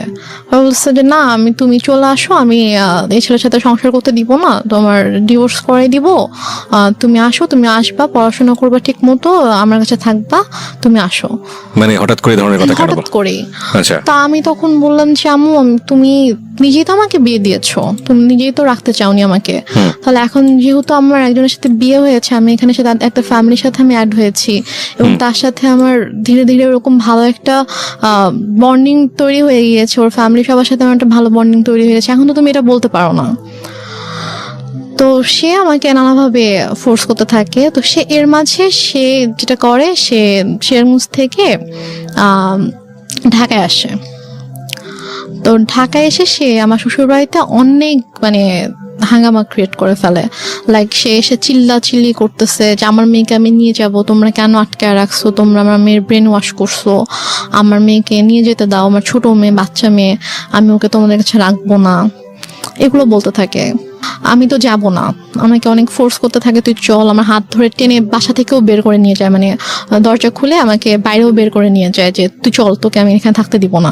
তারপর গিয়ে আমার শাশুড়ি, তারপর আমার যা, ওরা গিয়ে আর কি আমাকে নিয়ে আসে যে আন্টি এরকম করেন না, আর বসেন শান্তভাবে আমরা কথা বলি। তো সে কোনোভাবে শান্ত হয় না, সে জাস্ট একটাই কথা, আমার মেয়েকে আমি রাখবো না। তারপর সে বলে যে আমরা তো ওকে যেতে দিব না। তো সে অনেক তর্কাতর্কির পরে সে রাগ করে বাসা থেকে বের হয়ে যায়। বেরোর সময় বলে যায় যে এনি হাও আমি আমার মেয়েকে নিয়ে যাব। দেখো, একটা কথা বলি রেহনুমা, আমি তুমি করে বলে ফেললাম, কারণ তুমি আমার বয়সে অনেক জুনিয়র হবা। একটা যেটা হচ্ছে যে গল্প না বিশ্বাস করার জন্য একটা মজবুত ভিত্তির প্রয়োজন হয়। একটা হচ্ছে যে তোমার মা নিজেই ইন্সপায়ার হয়ে বিয়ে দিচ্ছে। বিয়ের কয় মাসের পরের এই ঘটনা? বিয়ের হচ্ছে 3 মাস পর। বিয়ের 3 মাসের মধ্যে এমন কি ঘটলো যে সেখান থেকে আবার তোমাকে নিয়ে আসতে চাচ্ছে? আমি গল্পটা তো বিশ্বাস করতে হবে সামহাও। এটা ভাই আমি কথা বলতে থাকলে আপনি যখন আমার পুরো গল্পটা শুনবেন তখন আমি হয়তো বুঝতে পারবো, শেষ পর্যন্ত যখন আপনি শুনবেন তখন আপনি বুঝতে পারবেন যে প্রথম থেকে শেষ পর্যন্ত, আমার বাবার মৃত্যু থেকে একদম আমার শেষ পর্যন্ত, আজকের দিন পর্যন্ত কি ঘটেছে, কেন ঘটেছে, এটা আপনি নিজেই বুঝতে পারবেন। ফাইন। সো প্রিয় শ্রোতা, আমার মনে হয় একটু ধৈর্য ধরে আপনারা শুনুন। ওকে, বল।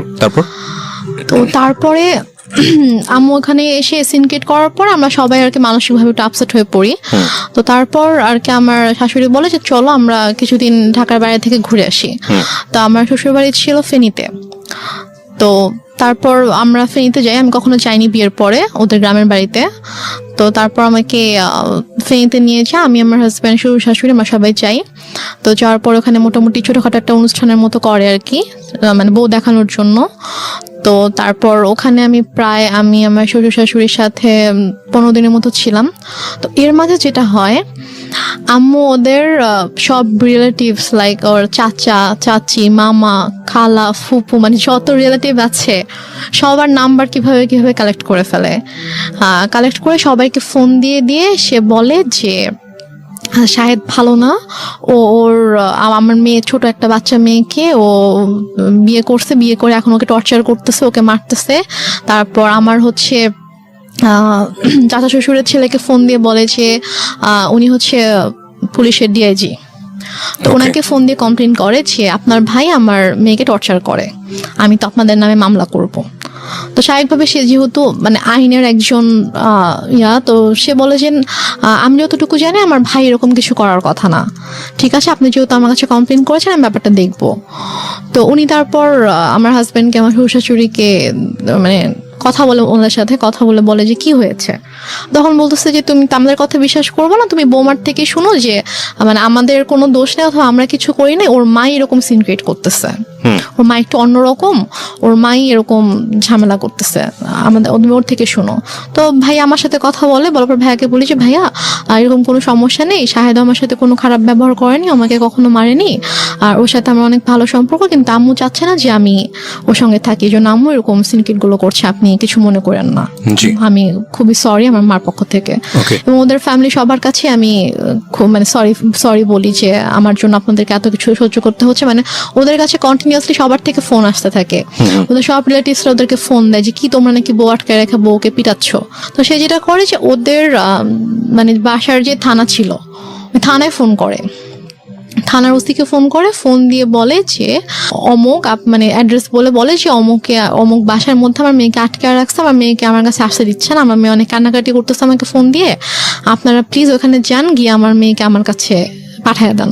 তখন ওরা বলে যে এটা তো অমুক স্যারের বাড়ি, তো স্যারের ফ্যামিলিতে তো এরকম হওয়ার কথা না, আমি আপনার কথা বিশ্বাস করতে পারছি না, ঠিক আছে আমাকে এটা দেখতে হবে। ওকে।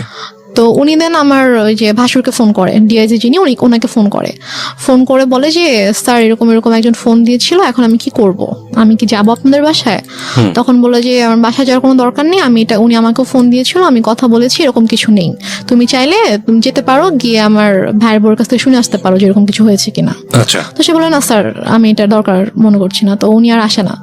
তো তারপর গিয়ে তো ওই ভাইয়া যখন জানায় আমার হাজবেন্ডকে, তখন ও বলে যে অনেক হয়েছে, মান সম্মান নষ্টের একটা লিমিট থাকে, ফ্যামিলি সবার সামনে তো করেছিল, এখন এখানেও করছে, তো তুমি একটা কাজ করো, যেহেতু উনি মা যেহেতু এত করে চাচ্ছে তুমি ওনার কাছে গিয়ে থাকো, তুমি যাও, তুমি গিয়ে তার কাছে গিয়ে একটু বুঝা বলো যে এরকম কেন করতেছে, তুমি কিছুদিন তার কাছে থাকো, থাকলে হয়তো তার ভালো লাগবে। আচ্ছা, এটা বলে সে? হ্যাঁ এটা বলে। তো বলে সে, ও ঢাকায় ছিল, আমি ফেনীতে ছিলাম, তো ঢাকা থেকে ফেনীতে আসে, এসে আমাকে ঢাকায় নিয়ে দেন একদিন পরে আমাকে সিরাজগঞ্জে দিয়ে আসে আচ্ছা আম্মুর কাছে।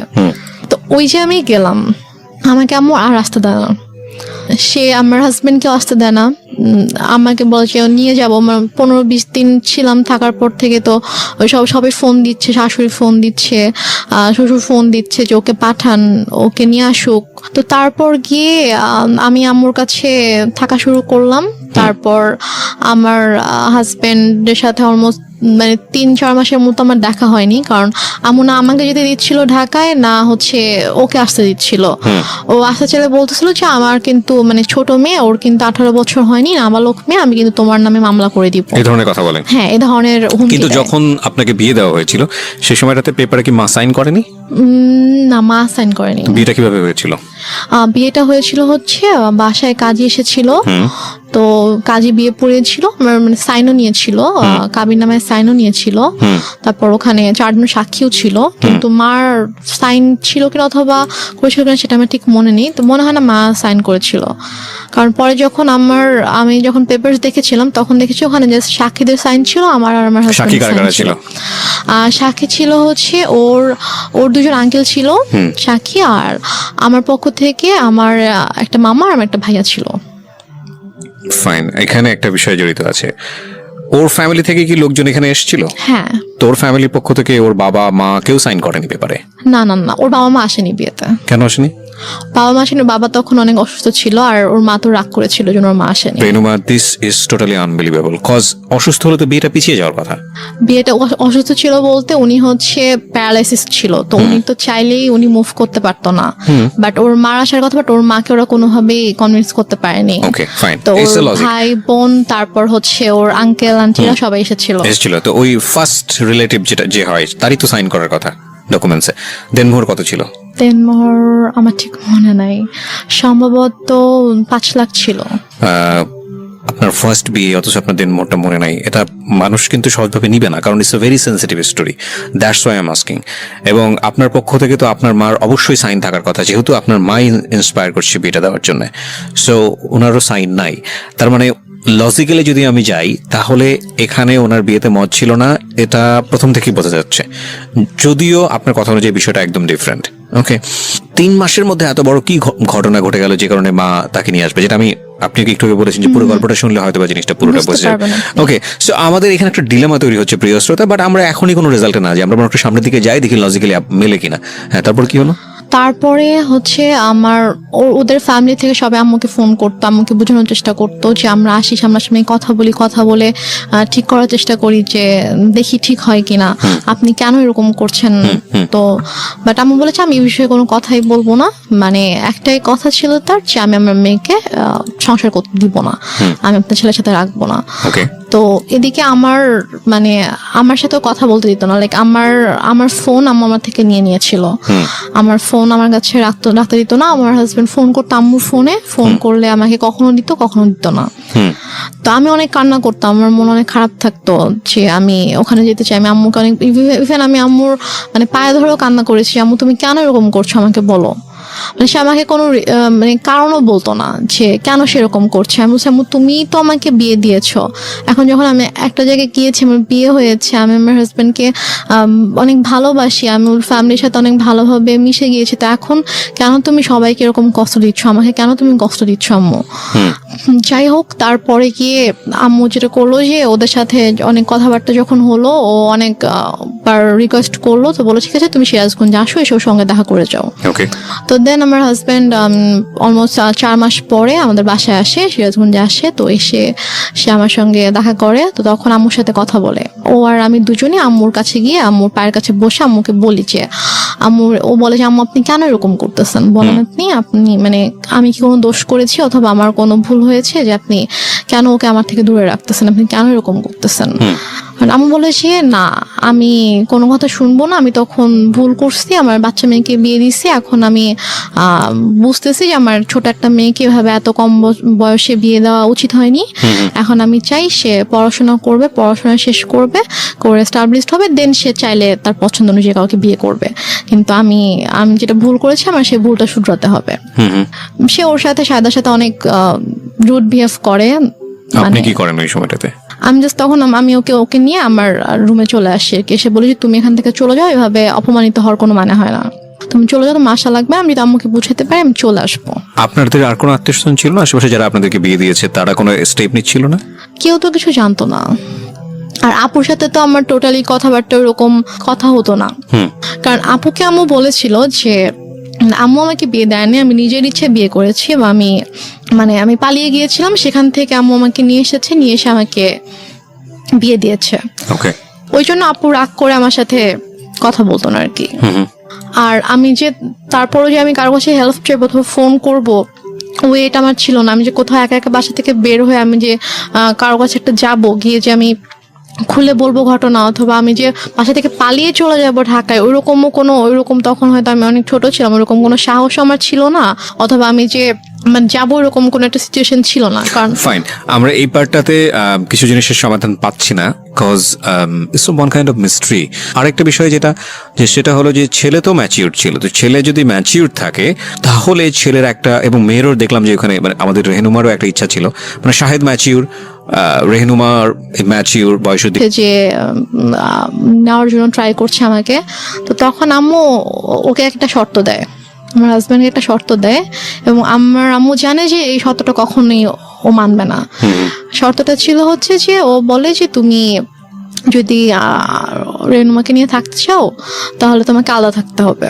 আলাদা থাকতে হবে তোমার ফ্যামিলি থেকে? হ্যাঁ, আচ্ছা, তোমার ফ্যামিলি থেকে আলাদা থাকতে হবে, তুমি ওকে নিয়ে তুমি আলাদা একটা বাসা নিবা, তুমি তোমার আব্বু আম্মু তোমার ফ্যামিলির সাথে থাকবা না, এবং তোমার আব্বু আম্মু কখনো তোমার বাসায় আসবে না। আমি বলছি যে এটা কেমন কথা।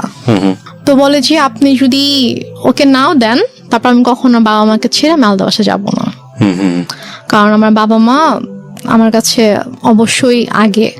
আর প্লাস ঠিক আছে আপনি তো ওকে এখন আটকাচ্ছেন এটা বলে যে হ্যাঁ ওর তো এখন বয়স হয়নি, ওর ছোট, আপনি মামলা করতে পারবেন, বাট ও যখন ম্যাচিওর হবে, ওর যখন বয়স হবে তখন তোকে আপনি আটকাতে পারবেন না। এবং আমি জানি যে আমি যেরকম ওকে ভালোবাসি ও আমাকে ভালোবাসে, এবং আশা করি যে ইনশাল্লাহ যখন সময় হবে তখন আমি আমার ওয়াইফকে আপনার থেকে নিয়ে আসবো, বাট আমি আমার বাবা মাকে ছেড়ে থাকতে পারবো না, এটা আমি করতে পারবো না। তারপর যেটা হয় যে ওর সাথে আমার তো কাছে তো ফোন ছিল না, ওর সাথে যোগাযোগের একমাত্র ওয়ে ছিল আম্মুর ফোন। তো আম্মুর কাছ থেকে ফোনটা নিয়ে ওকে ফোন করার জন্য অনেক রিকোয়েস্ট করতে হতো, অনেকবার ফোন দেওয়ার পরে হয়তো আম্মু আমাকে ফোন দিত। তো এইভাবে আর কি যোগাযোগ ছিল। তো এক পর্যায়ে যেটা হয় যে ও মাসে হয়তো একবার আসতো, দুবার আসতো, এসে আমার সাথে দেখা করে জাস্ট চলে যেত ঢাকায়। তারপর আম্মু একবার হচ্ছে ওই ঈদের সময় ওর আপু আম্মু সবাই ফোন করে যে ওকে একটু পাঠান, আমরা সবাই একসাথে গ্রামের বাড়িতে গিয়ে ঈদ করবো, তো ও না থাকলে কেমন হবে, ওকে একটু পাঠান। তো আম্মু কোনোভাবে পাঠাতে চায় না, বাট ওরা যখন সবাই ফোন দিয়ে অনেক রিকোয়েস্ট করে, তো তারপরে কি আম্মু বলে ঠিক আছে ওকে নিয়ে যাও। তো তারপর আমি যাই, তো ওদের সাথে একটা ঈদ করেছিলাম। তো ঈদ করে ঈদের 2 দিন পরে আর কি আমি আবার চলে আসি। তো আসার পরে তো এভাবে আর কি চলছিল, ওর সাথে মাঝে মাঝে কথা হতো, তারপর মাসে অথবা অনেক সময় 1 মাস 2 মাস পরে আসতো, এসে দেখা করে যেত, বাট আমাকে যেতে দিত না আম্মু।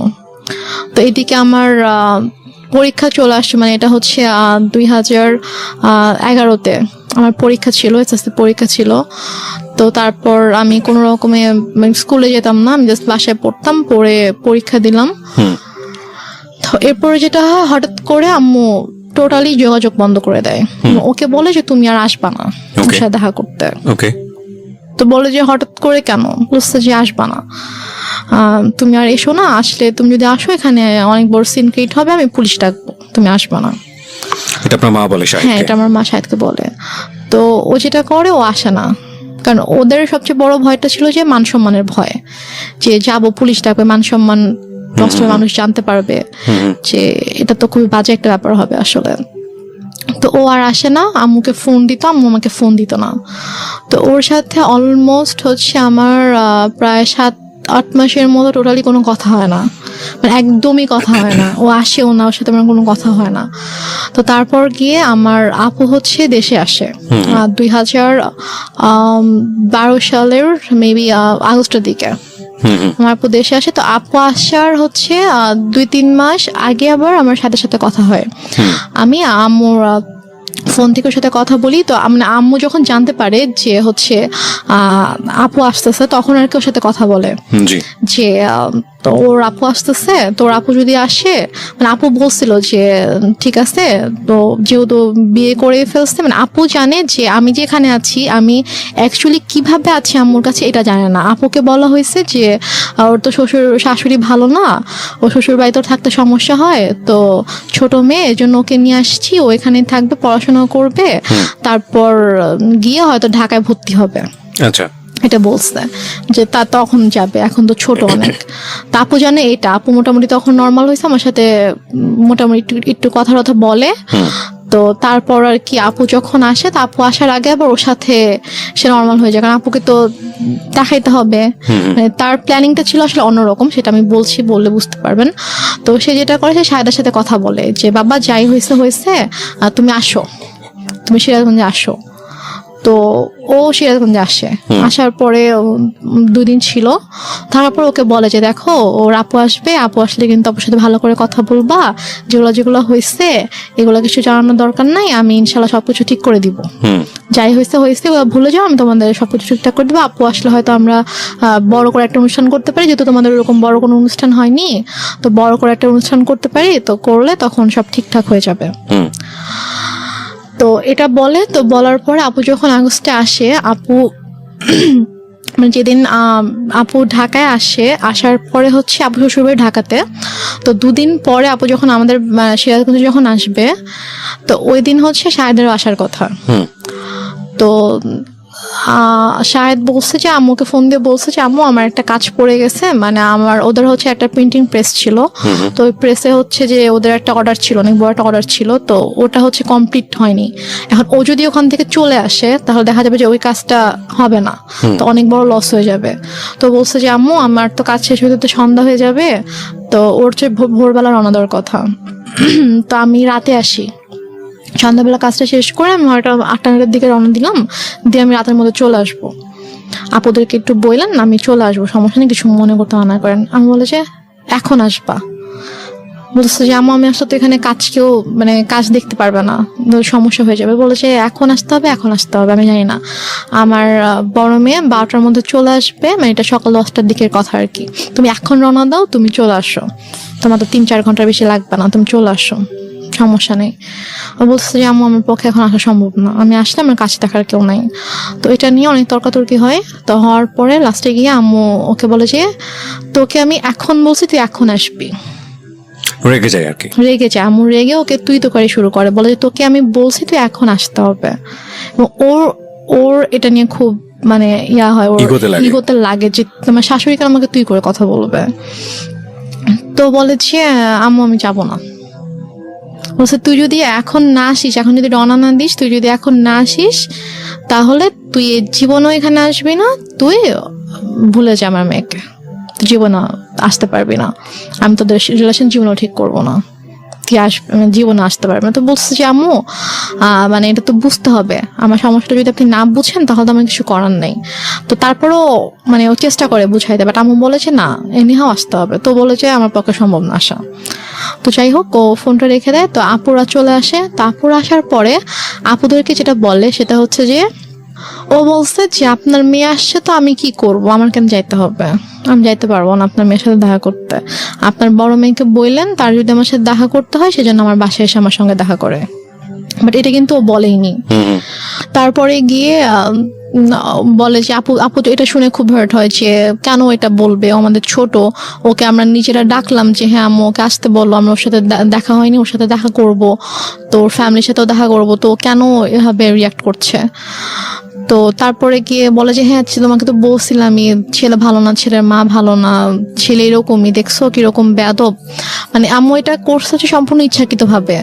ফার্স্টে ওকে ঠিকঠাক করছে, ওর সাথে সম্পর্কটা ঠিক করছে, ঠিক করে ও আসছে। তারপর যেদিন আসবে, কারণ আসলে আপুর সাথে দেখা হলে তো সবকিছু নর্মাল হয়ে যেত, এবং হয়তো আপুর সাথে সম্পর্কটা যদি নর্মাল হয়ে যেত তখন যদি আমি শ্বশুরবাড়িতে চলে যেতাম তখন হয়তো আপুকে ডিটেল ঘটনাটা বলতে পারতাম যে আসলে ব্যাপারগুলো কিন্তু এতদিন এভাবে ঘটেছে। আম্মু আসলে এটা চাইনি যে আমাদের সম্পর্কটা স্বাভাবিক হোক এবং আপুর সাথে ওর সম্পর্কটা স্বাভাবিক হোক। তো ইচ্ছাকৃত ভাবে আম্মু এরকম সিন ক্রিয়েটটা করেছে। তো আপু ভাইয়া তো অনেক রেগে গেল। রেগে যাওয়ার পরে বলতেছে যে ঠিক আছে বাদ দেন, এই ছেলের সাথে আসলে দরকার নেই, সংসারের দরকার নেই, ওকে ইয়া করেন, ডিভোর্স পেপার পাঠায় দেন। বাট আপনি তখন কি বলছিলেন? আমি তখন বলছি যে আমি তো ডিভোর্স দিব না। আমাকে ভাইয়া জিজ্ঞেস করছে যে তুমি কি বলো, আমি বলছি আমি ডিভোর্স দিব না, কি করবা? আমি বলছি আমি ওখানে যাবো, আমি ওদের বাসায় যাবো। তো বলছে যে আমি তখন বলছে যে দেখছো কিরকম নির্লজ্জ মেয়ে, এভাবে নিজের বোন ভাই মাকে অপমান করছে ওর জামাই, আর ও এরকম জামাইয়ের সাপোর্ট করে কথা বলছে, এখন ওখানে যেতে চাচ্ছে, কত বড় খারাপ মেয়ে, নির্লজ্জ মেয়ে, এগুলো বলছিল আর কি। তো তারপর গিয়ে ভাইয়া বলে যে তুমি কেন যেতে চাও, যে তোমার ভাই আপুকে অসম্মান করছে। আমি আমি মানে বলতে নিচ্ছিলাম যে ব্যাপারটা কিরকম হয়েছে, বাট আমি আম্মুর ভয় বলতে পারছিলাম না, যে আমি যদি বলতাম যে ঘটনাটা এরকম হয়েছে তখন আম্মু তো এটা নিয়ে অনেক সিন ক্রিয়েট করতো। তো দেন আর রাতের বেলা আপু বলছে যে আমি ভাবছি যে রাতের বেলা যখন ঘুমাতে যাবো, আম্মু যখন ঘুমিয়ে যাবে তখন আমি আপুকে গিয়ে বলবো যে আপু ঘটনাগুলো কিন্তু এরকম এরকম হয়েছে, তুমি ওকে ভুল বুঝো না, তুমি ব্যাপারটা প্লিজ সলভ করো, আমি এটা বলতে চেয়েছি। তো তারপর রাতে যখন আপুকে বলেছে আপু আমি তোমার সাথে ঘুমাবো, বলছে আচ্ছা ঠিক আছে। তো আম্মু যেটা বলে যে তোমরা দুই বোন ঘুমাবা, চলো আমরা তিনজন একসাথে ঘুমাই। কারণ আম্মু হয়তো বুঝতে পেরেছে যে আমি যদি আপুকে কিছু বলে দেই, তারপর বলে যে আমিও তোমাদের সাথে ঘুমাবো। পরে আমি বলছি যে না আমি আর আপু ঘুমাবো রুমে, আর খাটে তো তিনজনের জায়গা হবে না। তো আপুর তখন বেবি ছিল 2টা। তো আপুর যে বড় বেবিটা ওর বয়স ছিল 2.5 বছর, তো ওর বাবার সাথে ঘুমাবে আর কি। তো আমি বলছি যে আমি আর পিচি বাবুটা আর আপু ঘুমাবো, তো বেডে তো জায়গা হবে না। সমস্যা না, আমি ফ্লোরে ঘুমাচ্ছি, তোমরা দুজনই শুধু গল্প করবা, মাকে নিবা না গল্পে, মানে সেরকম বলতেছে। তো পরে এখন ওখানে তার মানা করার কিছু নাই, সেভাবে বলছে। আপু বলছে ঠিক আছে আসো, সমস্যা নেই, আসো ফ্লোরে ঘুমাও।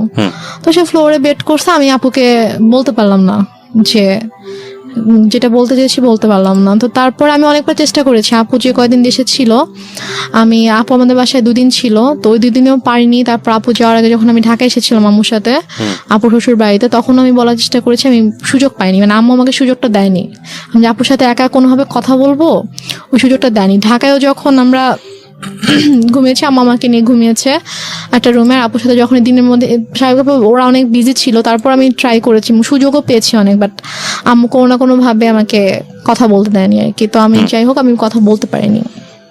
তো আপু চলে গেল। আপু চলে যাওয়ার পরে এটা হচ্ছে 2012 সালে আপু সেপ্টেম্বরের দিকে চলে গেল। তো যাওয়ার পরে ওর সাথে ওই আগস্ট থেকে কিন্তু আমার আবার কোনো যোগাযোগ নেই। তো হঠাৎ করে 2013 সালের এপ্রিলে হঠাৎ করে আমার কাছে ফোন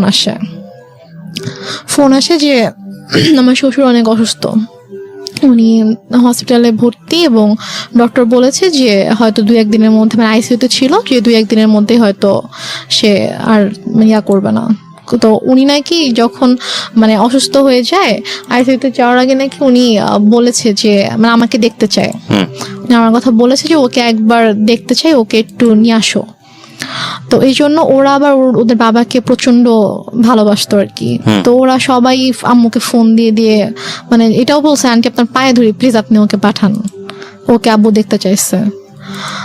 তো আম্মু কোনোভাবে রাজি হয় না। আমি অনেক কান্নাকাটি করে আম্মু প্লিজ যেতে দাও। আমার শ্বশুর আমাকে অনেক আদর করতেন, মানে আমি ওনাকে বাবা ডাকতাম, আমার আব্বুকে আমি বাবা ডাকতাম। তো মানে উনি আমাকে খুবই আদর করতো। তো আমি যখন শুনি যে এরকম অসুস্থ আমার খুবই খারাপ লাগে। এবং আমার বাবা মারা যাওয়ার পর থেকে আমি যে কদিনই ওনার সাথে ছিলাম আমার কাছে জাস্ট মনে হয়েছে যে এটা আমার বাবা। তো আমি আম্মুকে অনেক রিকোয়েস্ট করি, তারপর ওরাও তো কন্টিনিউয়াসলি ফোন দিচ্ছিল। তারপর আম্মু বলে ঠিক আছে আমি ওকে নিয়ে আসতেছি, আমি নিয়ে যাব, আমি নিয়ে আসবো, তোমাদের আসতে হবে না। তো আম্মু আমাকে নিয়ে ঢাকায় আসার পরে তো হসপিটালে ছিল আম্মু 2 দিন ছিল। 2 দিন রেডি করে দেন আমার পেপারস নিয়ে আসে যে তুমি এখানে সাইন করে দাও। তো আমি বলছি কিসের পেপার? তো বলেছে যে এটা ডিভোর্স পেপার। তো আমি বলেছি যে আমি সাইন করব না, তোমাকে সাইন করতে হবে। আমি বলছি না আম্মু আমি করবো না সাইন। তো তারপর আম্মু আমাকে ফোর্স করে, আম্মুর সাথে একটু তর্কাতর্কি হয়, আম্মু আমাকে মানে একটু মারধরও করে। তো তারপর গিয়ে আমি ওই দিন সাইন করি না। তো তারপর গিয়ে তার কয়েকদিন পরে হঠাৎ করে আম্মু বলে যে সকালবেলা বলছে যে চলো এক জায়গায় যেতে হবে। তো আমি বললাম কোথায়? চলো গেলে দেখতে পাবা। তো গিয়েছি, তো গিয়ে দেখি যে একজন হচ্ছে লয়ার, তো ওনার বাসা আর কি। তো ওনার বাসায় গিয়েছি, তো ওনার বাসায় দেখি ওই লয়ারটা আছে, সাথে আরেকজন লোক আছে। পরে বুঝতে পারলাম উনি হচ্ছে কাজী। আচ্ছা। তো ওখানে গিয়ে আমাকে পেপারস গুলো নিয়ে বলছে যে নাও এখানে সাইন করো, সাইন করতে হবে, এখানে কোনো সিনকিট করো না, এখানে সাইন করে দাও। তো আমি তো কিছুতেই সাইন করব না, আমি অনেক কান্নাকাটি করছিলাম। তো লয়ার ওয়াইফ বলছিল যে আপা আপনি তো বলেছেন যে আপনার মেয়ে নিজের ইচ্ছায় ডিভোর্স দিতে চায়, তো মেয়ে কেন কান্না করছে? ওকে, তাহলে কি মেয়ে চায় না? তো আমি তখন বলছি আঙ্কেল আমি চাই না, প্লিজ হেল্প মি, আমি চাই না আমার হাজবেন্ডকে ডিভোর্স দিতে। হ্যাঁ আমি লয়ারকে বলেছি আঙ্কেল আমি ওকে অনেক ভালোবাসি, আমি ওর সঙ্গে থাকতে চাই, ও আমার সঙ্গে থাকতে চায়, আম্মু ফোর্স করছে, আমি চাই না। তখন লয়ার বলে যে আপা আমি তো এটা করতে পারবো না, আপনি করেন, আপনি হচ্ছে আমি ওর হাজবেন্ডকে ডাকাবো, ওদেরকে সামনাসামনি কথা বলবো, বলে যদি দেখি যে না ওদের মধ্যে সমস্যা, ওরা সাথে থাকতে চায় না, তখন গিয়ে আমি এটা করবো। তার আগে আমি তো আপনার কথা শুনে বিশ্বাস করে ফেলেছিলাম যে আসলেই ছেলে ভালো না, বাট মেয়ের অবস্থা দেখে তো আমি এখন বুঝতে পারছি যে না আসলে আপনি মিথ্যা বলেছেন।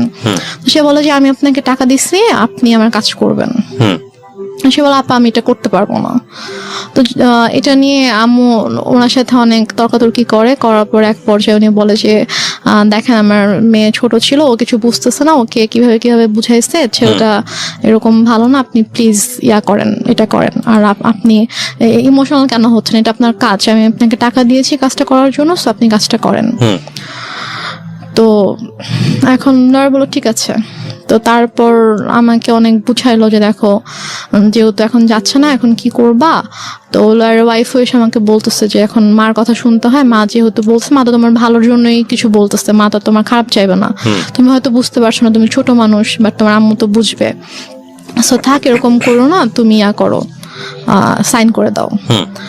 দেন আমি সাইন করি, লয়ারের কিছু পেপারস ছিল, তারপর ওই কাজে যিনি এসেছিলেন তিনি ওনার কাছে কিছু পেপার ছিল, ওই কাজীটা ছিল হচ্ছে যে মানে আমাকে বিয়ে পড়িয়েছিল, ওই কাজটা ছিল। তো দেন উনি আমাকে বলতেছিল যে উনি আম্মুকে বলছিল যে আমি তো বিয়ে পড়িয়েছিলাম, হ্যাঁ, তো এর মাঝে এমন মানে কি সমস্যা হয়ে গেল, আবার আমি কিছু বুঝতে পারছি না, আবার এখন ও ওইভাবে কান্না করছে, মানে আমি তো আসলে কিছুই বুঝতে পারছি না। তা আম্মু ওনাকে একটা ধমক দিয়ে বলছে, আপনাকে তাতে কিছু বুঝতে হবে না, আপনাকে আমি পে করে আনছি, আপনার যেটা কাজ আপনি কাজ শেষ করে এখান থেকে চলে যান, এটা আমার পার্সোনাল ম্যাটার।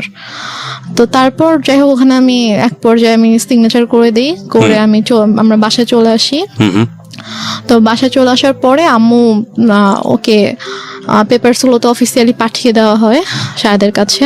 তো শাহেদ যখন পেপারস হাতে পায় তখন শাহেদ আম্মুকে ফোন করে যে আম্মু এসব কি, এটা কেন? মিনিংটা হচ্ছে finally you sign the papers? হ্যাঁ, আমি পেপারে সাইন করি। ওকে। তো তারপর শাহেদ যখন আমাকে ফোন করে যে আম্মু পেপার শেষে আমি তো ওকে ডিভোর্স দিতে চাই না, আমি তো সাইন করবো না, তো বলেছে যে না তোমাকে তো তুমি সাইন করো, তোমাকে সাইন করতে হবে, তো তোমাকে ডিভোর্স দিয়ে দিয়েছে। বলছে আমি ওর সাথে কথা বলতে চাই, ও আমাকে ডিভোর্স দিতে পারে না, আমি জানি ও আমাকে ডিভোর্স কখনোই দিবে না। তো বলে যে ওর সাথে কথা বলা যাবে না, আর আসলে ব্যাপারটা কি তোমাকে এখন কিভাবে বলবো নিজের মেয়ের কথা, এখন ওর তো অন্য একটা ছেলের সাথে রিলেশন আছে। এটা আপনার মা বলে? হ্যাঁ, আমার মা ওকে বলে রিলেশন আছে এবং তাকে বিয়ে করতে চায়। এটা কি আপনি সামনে থেকে শুনেছেন নাকি? হ্যাঁ, আমার সামনেই কথা বলতেছিল, বলছে যে ও তো বিয়ে করতে চায়। আমি জাস্ট মানে অবাক হয়ে মার দিকে তাকিয়েছিলাম, বাট আমি কিছু বলতে পারছিলাম না, আমার চোখ দিয়ে পানি পড়ছিল যে মানে কিভাবে পারছে। এখানে আমার একটা প্রশ্ন আছে, সেটা হচ্ছে যে আপনি এতটাই যদি নমনীয় বা সফট হবেন, তাহলে আপনি কিভাবে সাহস করেন যে আপনি রেডিওতে এসে এই গল্পটা আজকে লাখ লাখ মানুষকে বলবেন? মানে আপনি তখন কেন প্রতিবাদ করেননি? আপনার প্রতিবাদের যেই মানে বলতে পারি আমরা যেই স্পিডটা আমরা এখন দেখতে পাচ্ছি, লাখ লাখ মানুষকে জানিয়ে দেবার নিজের পরিবারের গল্প, সেখানে ওখানে একটু সামান্য সাহস করলেই তো হতো, একটু লাউডলি চিল্লালেই তো বুঝতে পারতো পাশ থেকে শাহেদ যে না আমার স্ত্রী আমার পক্ষে আছে।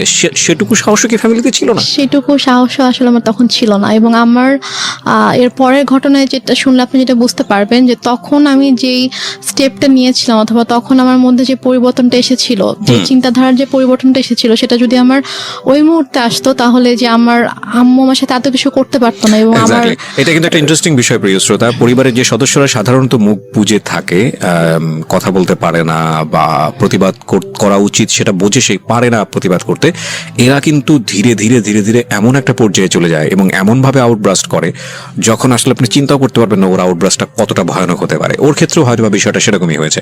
হ্যাঁ, তো আমি তখন আমার আম্মুকে কিছু বলিনি, কারণ আমি এতটাই আপসেট ছিলাম যে আমি জাস্ট মানে বুঝে উঠতে পারছিলাম না যে আমার মা কেন আমার সাথে এরকম করছে, আমি কেমন করেছি। তো তারপরে আমার জুলাই মাসে 2013 সালে জুলাই মাসে আমার ডিভোর্স হয়ে যায় অফিসিয়ালি।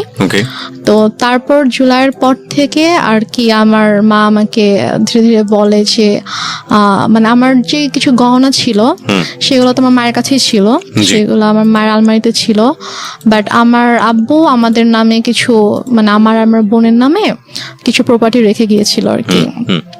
তো সেগুলো থেকে আমার যে অংশ ছিল সেখান থেকে সেগুলো আমার বলে যে আমার একটা দরকার আছে, আমি একটা সমস্যা পড়েছি, তো আমার প্রপার্টিটা আমার নামে প্রপার্টি দেখাইতে হবে একটা অফিসিয়াল কাজের জন্য, তো আমার নামে তো ওরকম কিছু নাই, মানে শহরে ওরকম কিছু নাই, তো তুমি তোমার যে শহরের জমিটা আছে তুমি তোমার অংশটুকু আমার নামে তুমি অফিসিয়াল একটু লিখে দাও, দেন আমি এবার তোমাকে ব্যাক করে দিব।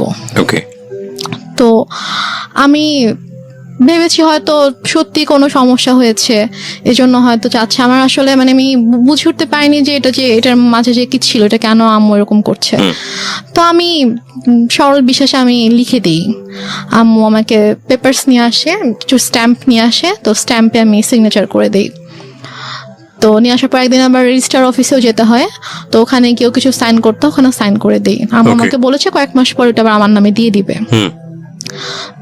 এটা হচ্ছে 2013 সালের সেপ্টেম্বরের মিডলের দিকে ঘটনা। তো আমার শহরে যে জায়গাটা ছিল ওটা অলমোস্ট 20 লাখের মতো ছিল, ওইটার প্রাইস ছিল। তো তারপর আমুটা নিয়ে নেয়, আমার জুয়েলারি তো আম্মুর কাছেই ছিল। তো তারপর হঠাৎ করে একদিন আমার হাতে একটা রিং ছিল, যেটা আমার বিয়ের রিং ছিল। তো আমাকে একদিন হঠাৎ করে বলছে যে তুমি তোমার তো ডিভোর্স হয়ে গেছে, তুমি কেন এই রিং এখনো পরে আছো? তা আমি বলছি এটা আমি সবসময় পরে থাকবো, এটা আমার কাছে থাকবে। বলছে এটা আমাকে দাও। আমার প্রায় মানে ঝাঁপিয়ে পড়ে আমার হাত থেকে জোর করে রিংটা নিয়ে যায়। এবং আমার শ্বশুর বাড়ি থেকে আমাকে যে গহনাগুলো দেওয়া হয়েছিল সেগুলো আমার মায়ের কাছেই ছিল।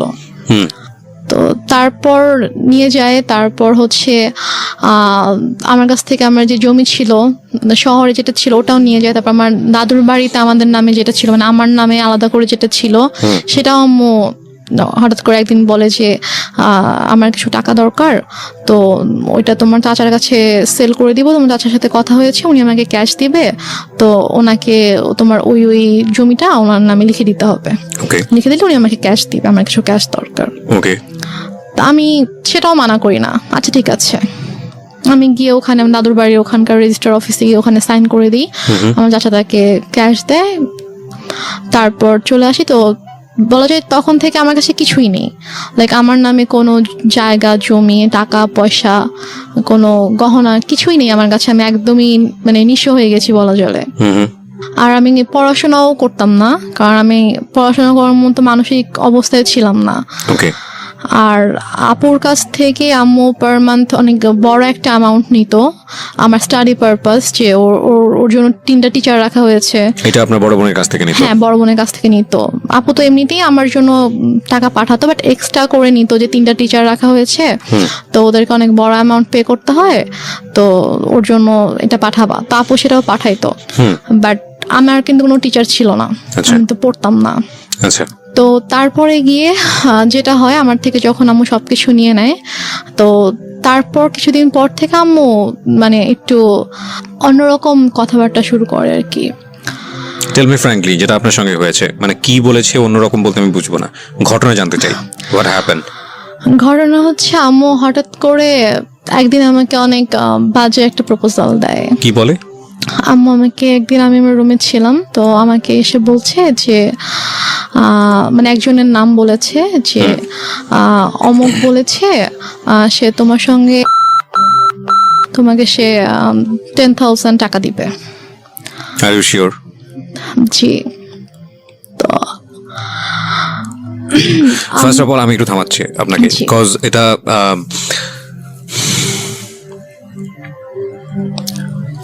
এই লাইনগুলো আমি রেডিওতে প্রচার করিনি, আমি এখানে অনেক কিছু মিউট করে দিয়েছি, বিকজ আমি জানি আমার শ্রোতারা যেটা বোঝার দরকার বুঝে নিয়েছে এবং আমিও বুঝে নিয়েছি। কিন্তু আমার এখানে অনেক বড় কথা আছে এই কারণেই যে মা তো মাই। আমি বললাম তো আপনাকে, শেষ পর্যন্ত সে যাই করুক না কেন সে আমাদের কাছে সম্মানেরই থাকবে, কিন্তু এটা আপনার জীবনে ঘটেছে, সে কারণেই এটা জীবন গল্প। আমি আপনাকে আবারও সতর্ক করছি রেনুমা, এই গল্পটা রেডিওতে এখন মানুষ শুনছে এবং আমাদের ইউটিউবে সারাটা জীবন এটা থেকে যাবে। হ্যাঁ, সো ইফ ইউ হ্যাভ, মানে আপনার এখনো চান্স আছে, আপনি যদি মনে করেন যে না আপনি যেটা বলেছেন সেটা আপনি উইথড্র করবেন, ইউ ক্যান উইথড্র দিস। হ্যাঁ, আমি দরকার হলে এই লাইন সবগুলো বাদ দিয়ে দিব, রেডিওতে প্রচার করবো না। হ্যাঁ, যেভাবে এটা হয়েছে বা যা হয়েছে, যদি আপনি মিথ্যা বলে থাকেন, কারণ মা কিন্তু মাই। এবং একটা বড় জিনিস কি আমি বলি, সৃষ্টিকর্তা পৃথিবীতে আমাদেরকে সর্বশ্রেষ্ঠ যে উপহারটা দিয়েছেন সেটা হচ্ছে মা। হ্যাঁ, এবং পৃথিবীর একটা কথা আছে না, খুনি যদি সন্তান যদি খুন করে পৃথিবীর কোথাও জায়গা নেই, কিন্তু মায়ের আঁচলের নিচে সে জায়গা পায়। এমন একটা, আমি বলছি না যে খুন করে মায়ের আঁচলের নিচে জায়গা পায় মানে হচ্ছে মা খুব ভালো বা এরকম কোনো কিছু না, মানে আমি বলতে চাচ্ছি যে এত কোথাও যদি জায়গা না থাকে তাহলে এরকম একটা জায়গা আছে। এবং মায়ের ব্যাপারে আমাদের ধর্ম, ইসলাম ধর্ম যেটা বলে, সর্বোচ্চ রকম সহনশীল হতে বলেছে। এবং বাবা মায়ের সেবা দানের জায়গাটাতে এমন বলা হয়েছে যে যখন তারা বৃদ্ধ হয় তখন তাদের কেমনভাবে লালন পালন করো যেভাবে তোমাদেরকে ছোটবেলায় লালন পালন করা হয়েছে, এবং শব্দটি পর্যন্ত উচ্চারণ করো না, এইরকম প্রায়োরিটি দেওয়া হয়েছে। তো এবং আরও আপনি যদি নিজে খোঁজ করেন আপনি নিজেই দেখতে পাবেন। আমি একজন ধর্মীয় বেত্তা নই, আমি যতটুকু জানি ততটুকু আপনার সঙ্গে শেয়ার করলাম। তো এটা তো ধর্মীয় দিক, আপনি ধর্মীয় দিকের বাইরেও যদি আসেন, সামাজিকভাবেও যদি আসেন, পারিবারিকভাবেও আসেন, একটা মা সমাজের জন্য, পরিবারের জন্য কত বড় ভূমিকা রাখে এটা বলার অপেক্ষা রাখে না, সেটা সারা দুনিয়াব্যাপী সমান। But your case is truly exceptional যদি সেটা হয়ে থাকে। সো আমি আপনাকে আরেকবার সুযোগ দিচ্ছি যে আপনি যেটা বলছেন চাইলে আপনি সেটা উইথড্র করতে পারেন। আমি সেটা উইথড্র করব না, কারণ এটা আমার সাথে ঘটেছে। আমার নিজের মা যে আমাকে জন্ম দিয়েছে সে আমার সাথে এরকম করেছে। ওকে, তারপর কি হলো? তারপর আমার মা আমাকে এভাবে বলার পরে আমি এতদিন সবকিছু সহ্য করেছি। আমি হয়তো টুকটাক তর্ক করেছি, ঝগড়া করেছি, বাট ওরকম এক্সট্রিম লেভেলের আমি কখনো কিছু করিনি, আমি চুপই থেকেছি। বাট আমাকে যেদিন থেকে এই কথাটা বললো তখন থেকে আমি আর কি টোটালি আমি বুঝে যাই না এই মানুষটা কখনো আমার ভালো চায়নি। সো আপনার লেখাপড়া কি ওই সময়টাতে স্টপ ছিল? আমার লেখাপড়া স্টপই ছিল, কারণ আগে আমি মেন্টালি ডিপ্রেসড ছিলাম, আমি পড়তে পারতাম না, আমি পড়তাম না। তারপর বাসায় কোনো টিচারও ছিল না। যে লোকটার নাম বলা হয়েছে সে লোকটাকে কি আপনি চিনতেন? হ্যাঁ, লোকটাকে আমি চিনতাম। ওনার কি আসা যাওয়া ছিল আপনার বাড়িতে? না, আমাদের বাসায় আসা যাওয়া ছিল না, কিন্তু উনি হচ্ছে আমাদের যে এলাকাটায় আমরা ছিলাম ওই এলাকারই ছিল উনি। উনি কি প্রভাবশালী লোক ছিল? মোটামুটি। ওকে, আচ্ছা তারপরে আমার মা, আমি জাস্ট স্ট্রেট বলে দেই যে আমার পক্ষে এটা সম্ভব না। তখন আমাকে বলে যে তোমার কি আরো বেশি টাকা লাগবে? তা আমি বলি যে না, আমার টাকা লাগবে না, বাট আমি এই ধরনের কোনো কিছু করবো না। সো প্লিজ তুমি কখনো এই ধরনের কথা আমাকে অভাব তো বলবা ছিল না। না আপনাদের ফ্যামিলিতে? না, আমার ফ্যামিলিতে কখনো মানে আর্নিং সোর্সের দিক থেকেও তো কোনো সমস্যা ছিল না? আর্নিং সোর্সে কোনো প্রবলেম ছিল না, আমাদের যে টাকা পয়সার কোনো সমস্যা থাকা সেটাও ছিল না। আর আমার টোটাল খরচটা আপু বেয়ার করতো, আম্মুর জন্য একটা বড় একটা অ্যামাউন্ট পাঠাতো। মানে তো আমাদের তখনও কি টাকা আপনি পয়সার কোনো সমস্যা ছিল আপনার না। ফ্যামিলিতে অভিভাবক বলতে আপনার মার পরে তো আপনার আপু ছিলই, তো তখনও বিষয়গুলো আপনি কেন আপুকে জানাচ্ছিলেন না? আপুর সাথে আমার কমিউনিকেট করার কোনো ওয়ে রাস্তাটাই ছিল না, মানে একদম গৃহবন্দী থাকতেন। টোটালি। ইভেন কি মানে আমি হচ্ছে ঢাকা থেকে সিরাজগঞ্জ যখন চলে আসলাম একেবারে, তার কয়েক মাস পর আমাদের বাসায় তিনটে লাইনটা ক্লোজ করে দেওয়া হয়, লাইনটা অফ করে দেওয়া হয়। আর আম্মুর ফোনটা সব আম্মুর কাছে থাকতো, আর আমার তো ফোন ছিল না। আর আমাকে তো বাসা থেকে বেরোতে দিত না, কোথাও যেতে দিত না। কোথাও গেলে সেটা আম্মুর সাথেই। বাসায় কেউ আসলে, মানে কোনো গেস্ট যদি আসতো বাসায়, তো তার সামনে সবসময় আম্মুই আছে। আচ্ছা ঠিক আছে, তো তারপরে কি হয়? তো তারপরে আম্মু আমাকে কয়েকবার এই ব্যাপারটা নিয়ে বলে, ইভেন আমাকে এভাবে বলে যে তোমার কি আরো বেশি টাকা লাগবে, লাগলে বলো, কোনো সমস্যা নেই। আমি ওনাকে বলছি, আমি বলি যে আম্মু প্লিজ, আমি তোমার অনেক কিছু সহ্য করেছি, তুমি যখন যেটা বলেছো আমি তোমাকে দিয়ে দিয়েছি। আমার গহনা তো তোমার কাছে ছিল, আমার প্রপার্টিগুলো আমি তোমাকে দিয়ে দিয়েছি, বাট তুমি আমাকে এটা করতে বলো না, আমার পক্ষে পসিবল না, আমি এটা করতে পারবো না। তখন থেকে আমার প্রতি প্রচন্ড খারাপভাবে মানসিক আর শারীরিক নির্যাতন শুরু হয়। কথায় কথায় আম্মু আমাকে মারতো। মানে তার কথায় একটা ছিল যে তোমাকে এটা করতে হবে, তুমি এটা করো। বিভিন্ন সময় বিভিন্ন অ্যামাউন্ট বলতো, বিভিন্ন লোকের কথা বলতো যে কি হয় এমন করলে, কি সমস্যা তোমার, এত অহংকার কিসের, তুমি নিজেকে কি মনে করো, তুমি কেন এত অহংকার দেখাবা, তোমার তো কিছু নাই, তুমি কি করে খাবা, তোমাকে যদি আজকে আমি বাসা থেকে বের করে দিই, তোমাকে যদি আমি কোনো মানে খাবার না দিই, কিছু না দিই, তুমি কি নিজে কিছু মানে 1 টাকা দিয়ে কিনে খেতে পারবা, তোমার কি অ্যাবিলিটি আছে? তোমার কিন্তু কিছুই নাই। সো তোমাকে আমার কথা মানতে হবে, যদি না মানো তাহলে কিন্তু আমি তোমাকে আবার বাসা থেকে বের করে দিব। ঠিক আছে, তখন তুমি কোথায় যাবা, কি করবা, তোমাকে কিন্তু এটা করেই খেতে হবে। সো বেটার তুমি আমার কথা শুনো, এখানে থাকো, থেকে করো। আমি বলছি আমি এটা করবো না। তারপর গিয়ে যেটা হয় সেটা হচ্ছে যে আমাকে প্রচন্ড মারতো, মানে হাতের কাছে যেটাই পেতো সেটা দিয়ে আম্মু আমাকে মারতো। তারপর এমনও দিন গিয়েছে যে আমি মানে মারের ভয়ে আমি আমার রুমের দরজা আটকে দিয়ে আমি থাকতাম, রুম থেকে বের হতাম না। আম্মু রুমে এসে অনেক ধাক্কাধাক্কি করতো যে রুম খুল, কেন আটকায় রাখছিস। আমি ভয়। আচ্ছা, আপনাদের বাসাটা কেমন ছিল? আশেপাশে কি কোনো লোকজন ছিল না? আমাদের বাসাটা কিরকম ছিল, আমাদের বাসাটার হচ্ছে মানে বড় একটা জায়গা জুড়ে বাসাটা ছিল, এবং আমাদের বাসার পিছন দিকে জাস্ট একটা বিল্ডিং ছিল, আর ডানে বামে সামনে কোনো বাসা ছিল না। আমাদের বাসাটাই ছিল, হ্যাঁ, পুরোটাই ফাঁকা ছিল। আপনাদের বাসাটা কয়তলা? আমাদের বাসাটা একতলা। একতলা, টিন শেড? টিন শেড না, ফাউন্ডেশন দেয় বাসা, বিল্ডিং। কতটুকু জায়গার উপরে? আমাদের বাসাটা অলমোস্ট 12 কাঠা জায়গার উপরে। 12 কাঠা জায়গার উপরে, একটা কর্নারে জাস্ট আমাদের বাসাটা, একটা কর্নার, এবং চারপাশে এটা বাউন্ডারি দেওয়া। হ্যাঁ, বাউন্ডারি দেওয়া। হ্যাঁ, তো তারপরে আমি রুম থেকে বের হতাম না। আম্মু আমাকে অনেক দরজার ভিতরে এসে লাথি দিত যে বের হচ্ছে। মানে এগুলো মনিটর করার কেউ নাই, শোনারও কেউ নাই? কেউ নাই যে শুনবে ইয়া করবে। তো তারপর আমাকে আমি যখন বের হলাম, আমি জানি আমাকে বের হলে আমাকে মারবে, কোনো একটা কথা নিয়ে হয়তো আমার সাথে তর্ক করবে। আগেও কি গায়ে হাত তুলো, নাকি এই ঘটনার পর থেকে গায়ে হাত তোলা শুরু হলো? গায়ে হাত তুলতো ছোটবেলা থেকে, আম্মু খুবই ইয়া ছিল, আমি বলেছি তো, গায়ে হাত তোলা স্বভাব ছিল। বাট এটার পর থেকে আমি যখন মানা করতাম তখন থেকে খুব বেশি করে শুরু হয়েছে এটা। এমন হয়েছে যে আমি 1 দিন 1.5 দিন 2 দিন আমি না খেয়ে আমার রুমের ভিতরে বন্দি। আমি হয়তো ওয়াশরুম থেকে পানি নিয়ে পানি খেয়ে হয়তো আমি আছি, এরকমও হয়েছে। তো এক পর্যায়ে এভাবেই চলতে থাকে, এভাবে চলতে চলতে 2014 সালের ফেব্রুয়ারিতে আমার ভাইয়া একদিন ফোন করে। দুলাভাই, জি, আমার দুলাভাই একদিন ফোন করে বলে যে আমি তো দেশে আসতেছি, তো আমি 7 দিনের জন্য দেশে আসবো, তো 2 দিন হয়তো আমি সিরাজগঞ্জে থাকবো, এটা বলে। তো তখন আর কি আমার আম্মু আমার জন্য টিচার রাখে ফেব্রুয়ারিতেই, টিচার রাখে, 2জন টিচার রাখে, একজন হচ্ছে ম্যাথের জন্য আর একজন ইংলিশের জন্য। তো টিচার রাখার পরে আমার তোমার তো পড়াশোনার সময় অফ ছিল? আমার তো অফ ছিল, আমি টোটালি পড়াশোনা করতাম, বাট আমি কলেজে ভর্তি হয়েছিলাম। মানে আমি 14তে হচ্ছে আমার মানে 13তে আমার বেসিক্যালি এইচএসসি দেওয়ার কথা, বাট আমি দেইনি। তো ওইটা আবার 14তে রেজিস্ট্রেশন করানো হয় যে 14তে দিব, বাট তারপর আমার পড়াশোনা টোটালি স্টপ ছিল। তো ফেব্রুয়ারিতে আমার ম্যাথের বই টই আর নোটস টোটস যা কিছু লাগবে এগুলো সবকিছু আম্মু কিনে দেয়, কিন্তু 2জন টিচার রাখে, কারণ ভাইয়াকে তো শো করতে হবে যে সে আমাকে পড়াচ্ছে।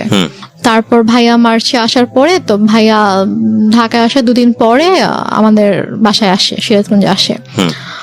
তো আসার পর আমি জাস্ট চান্সে ছিলাম যে আমি কখন একটু ভাইয়াকে একা পাবো, আমি কখন কথাগুলো ভাইয়াকে বলবো। তারপরে গিয়ে আমার মা হচ্ছে বাজারে যায়। ওই সময়টাতে আপনি শেয়ার করেন? হ্যাঁ, আমার ভাইয়া যেদিন আসে আমাদের বাসায়, তার পরের দিন সকালে আম্মু নাস্তা দিয়ে দেন, বলে যে তুমি ভাইয়াকে নাস্তা করো, আমি একটু বাজারে গিয়ে আমি একটু মাছ নিয়ে আসি। তো আম্মু যায়, যাওয়ার পরে এই ফাঁকে আমি ভাইয়াকে সবকিছু বলে দিই, মানে একদম আব্বু মারা যাওয়া থেকে শুরু করে আমার বিয়ে, ডিভোর্স, তারপরে পরের ঘটনাগুলো সবকিছু ভাইয়াকে বলি যে আমাকে এভাবে অত্যাচার করতো। তারপর আমার মা, ওই যে আমি বললাম 2006 সাল থেকে স্টিল আমি যখন 2014তে বাসা থেকে বের হয়ে আসি তার আগ পর্যন্ত আমার মায়ের যে আপত্তিকর ঘটনাগুলো সবকিছু আমি ভাইয়াকে জানাই। তো ভাইয়া তো শুনে খুবই শকড হয়ে যায় যে তুমি এতদিন কেন জানাও নাই। তো আমি বলি যে আমি এরকম সিচুয়েশনে ছিলাম, জানাতে পারিনি।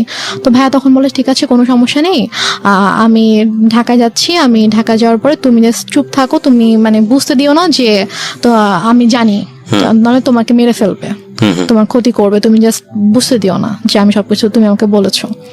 ও ভাইয়া আসার আগে আবার আম্মু আমাকে বলে যে যদি কিছু কোনোভাবে জানাস তাহলে কিন্তু তোর খবর আছে, মানে আমাকে হুমকি দেয় যে কিছু জানালে কিন্তু তোর খবর আছে। তো তারপর তো আমি বলি। তো ভাইয়া ঢাকায় যাওয়ার পরে তো ভাইয়া কয়েকদিন পরে কানাডায় চলে যায়। তো যাওয়ার পরে আপুকে বলে ভাইয়া গিয়ে যে ওর সাথে এরকম এরকম করেছে আম্মা।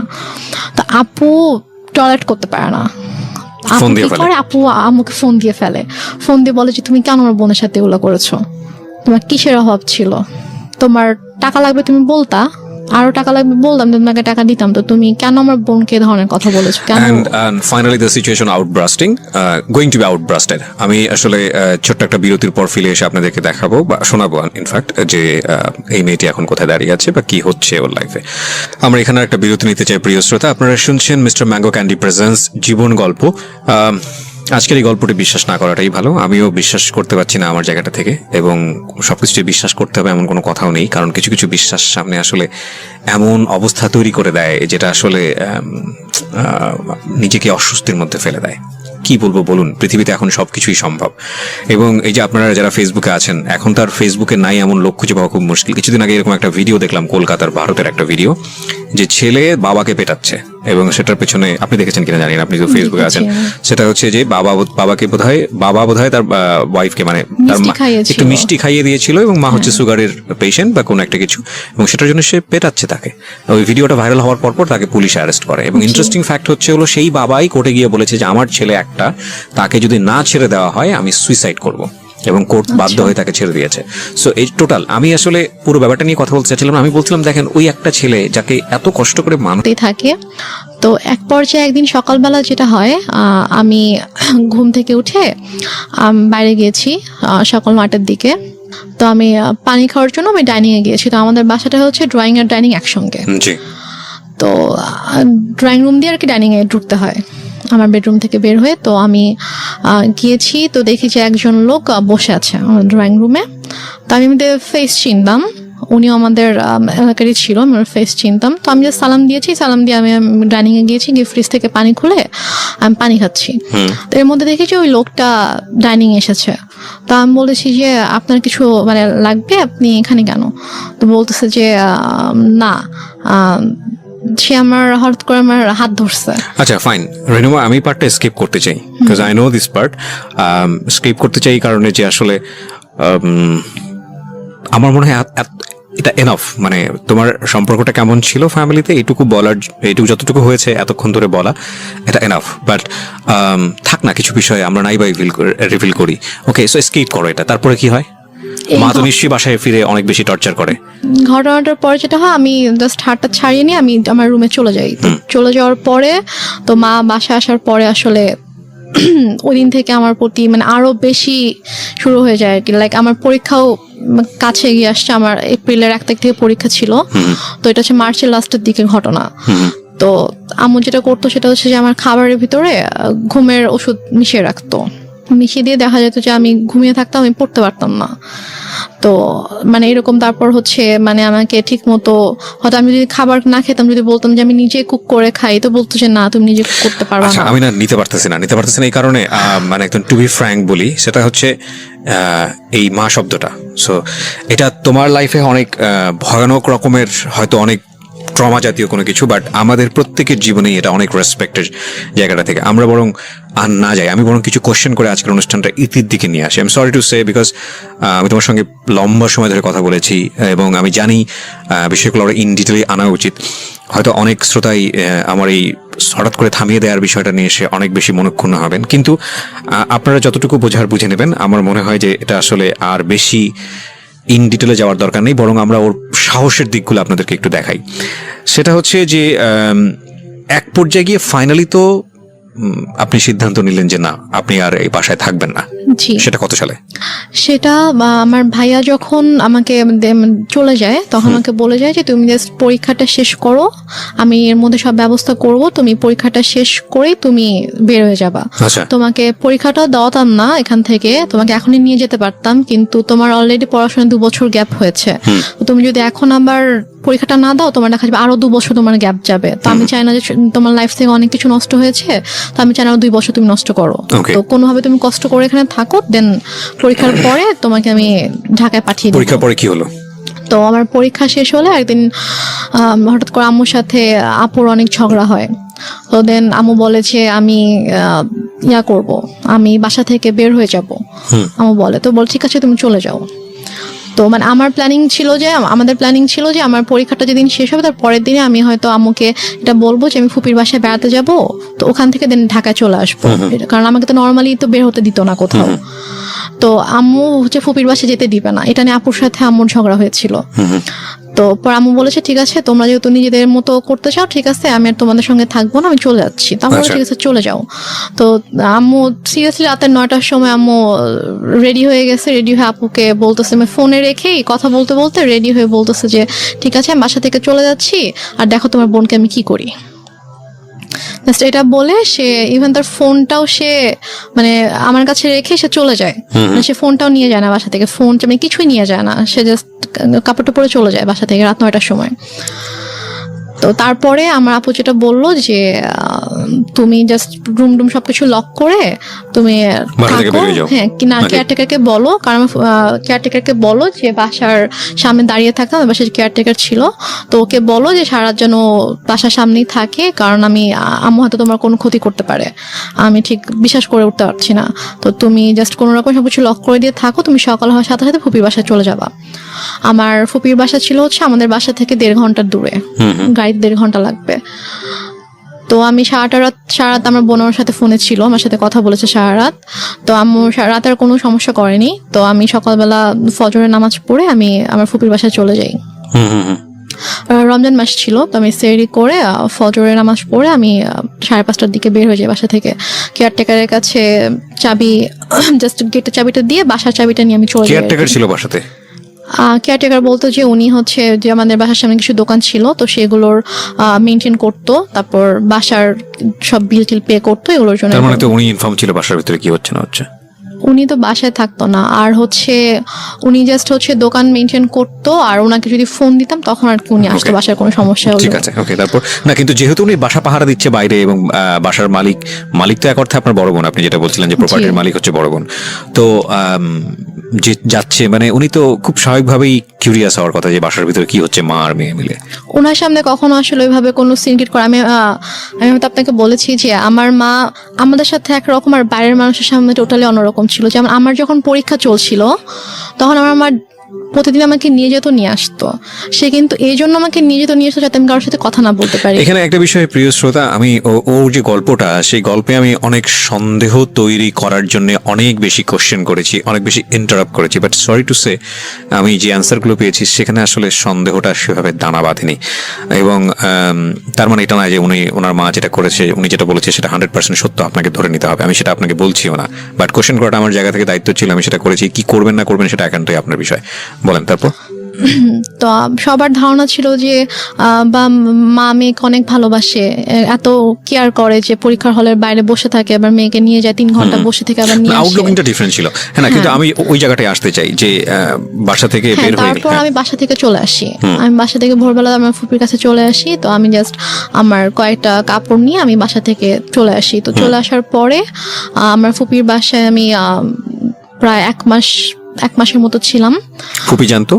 হ্যাঁ, আমি গিয়ে সবকিছু বলি। Okay, then আমি ফুপি- যাওয়ার পরে ফুপি জেনেছে, ফুপি চাচু মানে যার যার জানা সবাই মানে আমি ওখানে জিনিসটা যাওয়ার পরে spread out জেনেছি। হলো তারপরে। হ্যাঁ, স্প্রেড Okay. আউট হয়েছে।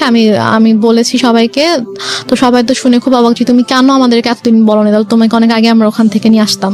তাহলে আমার বলার তো কোনো ওয়ে ছিল না। তো তারপর আম্মু 2 দিন পরে বাসায় ব্যাক করে। তো ব্যাক করে দেখতে পাই আমি নাই। সে হয়তো মানে বুঝে উঠতে পারেনি যে আমি বাসায় থাকবো না। সে এসে দেখবে আমি হয়তো বাসায় আছি। তো সে যখন দেখে আমি বাসায় নেই, সে তখন ফোন করে আমাকে। তো ফোন করে বলে যে তুমি কোথায়? আমি বলি যে আমি ফুপির বাসায়। তো বলে যে বাসায় আসো, চাবি নেই, আমি তো ঢুকতে পারতেছি না। আমি বলছি আমি বাসায় যাবো না। তো বলে যে না, বাসায় তো আসতে হবে, বাসায় কেন আসবো আচ্ছা, না? আমি যাই হোক, এই ডিলেমাগুলো একটু শর্ট করি। হ্যাঁ, হ্যাঁ। সেটা হচ্ছে যে বাসায় আপনি জাননি, এরপর কি করেছেন আপনি স্টেপ বাই স্টেপ সেটা বাসায় আসলে। যাইনি। তো তারপর আমি যখন ঢাকায় চলে আসবো, আমার ইউনিভার্সিটিতে অ্যাডমিশন নিতে হবে। তো আমার তো ওখানে আমার এসএসসির যে পেপারস, তারপর হচ্ছে কিছু সার্টিফিকেটস, এগুলো তো আমার লাগবে। তো এগুলো তো সবকিছু বাসায় আমি রেখে এসেছি, আমি তো কিছুই নিয়ে আসিনি বাসা থেকে। তো আমি যখন যেতে চাই, তো আমার ফুপি আম্মুর সাথে কথা বলে যে ওর তো কিছু পেপারস লাগবে, তো বাসায় যাবে, গিয়ে ওর যা যা লাগবে নিয়েও চলে আসবে। পরে বলে যে না, ও তো বাসায় ঢুকতে পারবে না, ওকে বাসায় আসতে দিব না। ওকে। তো এক পর্যায়ে এবং আম্মু নানা সময় নানাভাবে আর কি আমাকে ফোন দিয়ে, ফুপিকে ফোন দিয়ে, চাচুকে ফোন দিয়ে সবাইকে থ্রেট করতো যে আপনার আমার মেয়েকে নিয়ে আমার সম্পর্কে ব্রেন ওয়াশ দিচ্ছেন, এই জন্য ওরকম করতেছে, আমি আপনাদের নামে কেস করবো যে আমার বাচ্চাকে কিডন্যাপ করে রাখছেন আপনারা। তো এগুলো নিয়ে আসলে আমার ফ্যামিলি সবাই খুব ভয়ে ছিল, যে কারণ তারা এটা বলতো যে ও যে কোনো কিছুই করতে পারে, যে তার নিজের মেয়ের সাথে এরকম করতে পারে, সে আমাদের ক্ষতি করতে তার বাঁধবে না। তো সবাই মিলে আমার আপুর সাথে ডিসকাস করে দেন ডিসিশন হলো যে আমি মানে তার নামে একটা জিডি করবো। আচ্ছা, তার নামে একটা জিডি করে রাখবো যে সে আমার সাথে এরকম বিহেভ করেছে এবং সে ইন ফিউচারে আমার এবং আমার ফ্যামিলির ক্ষতি করতে পারে। তো এরকম একটা কিছু জানিয়ে আমি জিডি করবো। তো তারপর ফুপির বাসা থেকে আমি আমার ফুপা, আমার বড় ভাই, আমার একটা চাচা সহ আমি আমাদের শহরে আসি, থানায় পুলিশ আসি। জিডি নিয়েছে? জি, পুলিশ মার এগেইনস্টে মেয়ে জিডি করছে? জি, নিয়েছে। তো ওখানকার গিয়ে যখন আমি ফার্স্টে বলি, তো ওখানকার অফিসাররা পরে বলে যে ঠিক আছে আপনি ওসির সঙ্গে কথা বলেন। তো আমরা ওসির কাছে যাই। তো ওসির কাছে যাওয়ার পর ওনাকে যখন আমি ডিটেল সব ঘটনা খুলে বললাম, তখন উনি বলল যে এটা খুবই সেনসিটিভ একটা ব্যাপার, তো ঠিক আছে আমি জিডি করে দিচ্ছি, সমস্যা নেই। তারপর আপনি বাসায় ঢুকতে পারলেন? তারপর আমি বাসায় গেলাম, জিডি করে আমি বাসায় গেলাম। তারপর ঢুকতে দিচ্ছিল না, তারপর ওসি ফোন করে দেওয়াতে তারপর আর কি ঢুকতে দিয়েছে আমাকে। তো আমি জিডিতে কি কি বিষয় মেনশন ছিল? জিডিতে মেনশন ছিল হচ্ছে যে উনি বললো যে জিডিতে তো যেসব বিষয় ঘটেছে এগুলো তো আসলে ডিটেলে লেখাটা পসিবল না এত কিছু, তো তুমি এভাবে একটা লেখো যে তুমি নিজের ইচ্ছায় তোমার ফুপির কাছে ছিলে এতদিন, তারা তোমাকে কিডন্যাপ করেনি এবং তুমি এখন পড়াশোনার জন্য তুমি সিরাজগঞ্জ থেকে ঢাকায় শিফট করছো এবং এখানে তোমার বোন তোমাকে টেক কেয়ার করবে, তোমার বোনের দায়িত্বে তুমি যাচ্ছ এবং তোমার ফুপু চাচা কারো কোনো দোষ নেই, তারা তোমাকে কিডন্যাপ করে, তুমি নিজে এসে তার কাছে এসেছিলে। আচ্ছা, এবং ইন ফিউচারে যদি তোমার কোনো ক্ষতি হয় তার জন্য তোমার মা দায়ী থাকবে। মা কেন দায়ী থাকবে? মানে সে আমার কোনো ক্ষতি করবে আর কি। জিডিতে এরকম টাচ দেয়া ছিল যে মা আমার সঙ্গে এই ধরনের আচরণ করছে? হ্যাঁ, আচরণ করে, সে আমাকে শারীরিকভাবে মানসিকভাবে অনেকভাবে নির্যাতন করেছে, গায়ে হাত তুলছে, গায়ে হাত তুলেছে, যৌন এগুলো নির্যাতন ছিল। করছে? জি এগুলো ছিল, এগুলো জিডিতে ছিল? জি এগুলো ছিল। ওকে। তো তারপর আমি বাসায় যাই, বাসায় গিয়ে কিছু সার্টিফিকেট, আমার প্রয়োজনীয় যা যা জিনিসপত্র ছিল আমি এগুলো নিয়ে দেন ফুপির বাসায় চলে আসি। তার কয়েকদিন পরে আমি ঢাকায় চলে আসি এবং ঢাকায় চলে আসার পরে আমার রেজাল্ট দেয়। তো আমি আসলে আমার রেজাল্টের দিন আমি বিশ্বাসই করতে পারছিলাম না, আমার খুব ভয় করছিল যে আমি হয়তো ফেল করব। ঢাকায় আসেন কত সালে? আমি ঢাকায় আসি 2014 সালের আগস্ট মাসে। 2014 সালের আগস্ট মাসে, এখন হচ্ছে 2018 সাল প্রায় শেষের দিকে, 2019 সাল পড়তে গিয়েছে। জি। এই প্রায় 5 বছর জি। আপনি বাড়ি যাননি? আমি যাইনি বাড়িতে, মার সঙ্গে কোনো যোগাযোগ নাই? কোনো যোগাযোগ নাই। ফোনে একবার হাই হ্যালো হয়নি? ফোনে 2বার কথা হয়েছে। এই 5 বছরে মাত্র 2বার? হ্যাঁ, আমি ফোন দিয়েছিলাম একবার, আম্মু ফোন দিয়েছিল, আমার নাম্বার আমি চেঞ্জ করে ফেলেছিলাম ঢাকা আসার পর আমার নাম্বার, তো সামহাও পেয়ে যায়, তো পেয়ে আমাকে ফোন করে, দেন আমি কথা বলি না, আমি ফোন রেখে দিই, দেন আমি নিজে কল দিয়েছিলাম, কারণ মানে আমার না খারাপ লাগতো, মানে যত কিছুই করুক তারপরও দেখা যায় যে মানে কেউ যদি বাচ্চা যদি অসুস্থ হয় অথবা অনেক খারাপ কোনো সময় কাটায় অথবা অনেক খুশির কোনো সময় কাটায়, তখন কিন্তু স্বাভাবিকভাবেই মা বাবা ভাই বোন আপনজনদের কথা মনে পড়ে। তো আমি যখন ঢাকায় আসার পরে যখন আমি সিক হতাম, তখন হোস্টেলে থাকতাম একা একা, তো আমি খুব লোনলি ফিল করতাম। এবং যখন খুব বেশি অসুস্থ হতাম তখন আমার খুব ইচ্ছা করতো যে অন্যদের মাকে দেখতাম, যে আমার মা কেন অন্যদের মতো না, অন্য মায়েরা তো এত ভালো, তার বাচ্চাদেরকে এত কেয়ার করে, বাচ্চাদেরকে আগলে রাখে, এবং একটা মায়ের কাছে তো বাচ্চা সবচেয়ে সেফ থাকা উচিত, যেটা আমি ছিলাম না। তো আমার সাথেই কেন এরকম হতো, আমি নামাজ পড়ে আল্লাহর কাছে কান্না করতাম যে আল্লাহ আমার সাথেই কেন এরকম হলো, আমার মা কেন এরকম, অন্যদের মা তো এত ভালো। তো আমি একদম ইমোশনাল হয়ে আমি আমার মাকে ফোন দিয়েছিলাম, গত বছর অক্টোবর মাসে ফোন দিয়েছিলাম আম্মুকে। তো সে প্রথম 1 মিনিট আমার সাথে ভালো করে কথা বলেছে, ভালো করে বলতে চাই, জিজ্ঞেস করলাম যে কেমন আছো, ভালো আছি, তুমি কেমন আছো, আমি বলছি ভালো আছি। তো তারপরে বলতেছে যে তুমি কেন এভাবে আমাকে সবার সামনে খারাপ বানিয়ে তুমি বাসা থেকে চলে গিয়েছো। তা আমি বলেছি যে আমি কেন এসেছি তুমি জানো না, তুমি আমার সাথে যা করেছো তারপর আমি কিভাবে তোমার সঙ্গে থাকতাম। আমাকে বলছে তোমার সাথে আমি কি করেছি, তুমি আমার সাথে কি করেছো জানো না, বলেছে না আমি তোমার সাথে কিছুই করিনি। পরে বলছে যে বলো আমি তোমার সাথে কি কি করেছি। তখন আমি বলছি তুমি আমার সাথে আমাকে মারধর করেছো,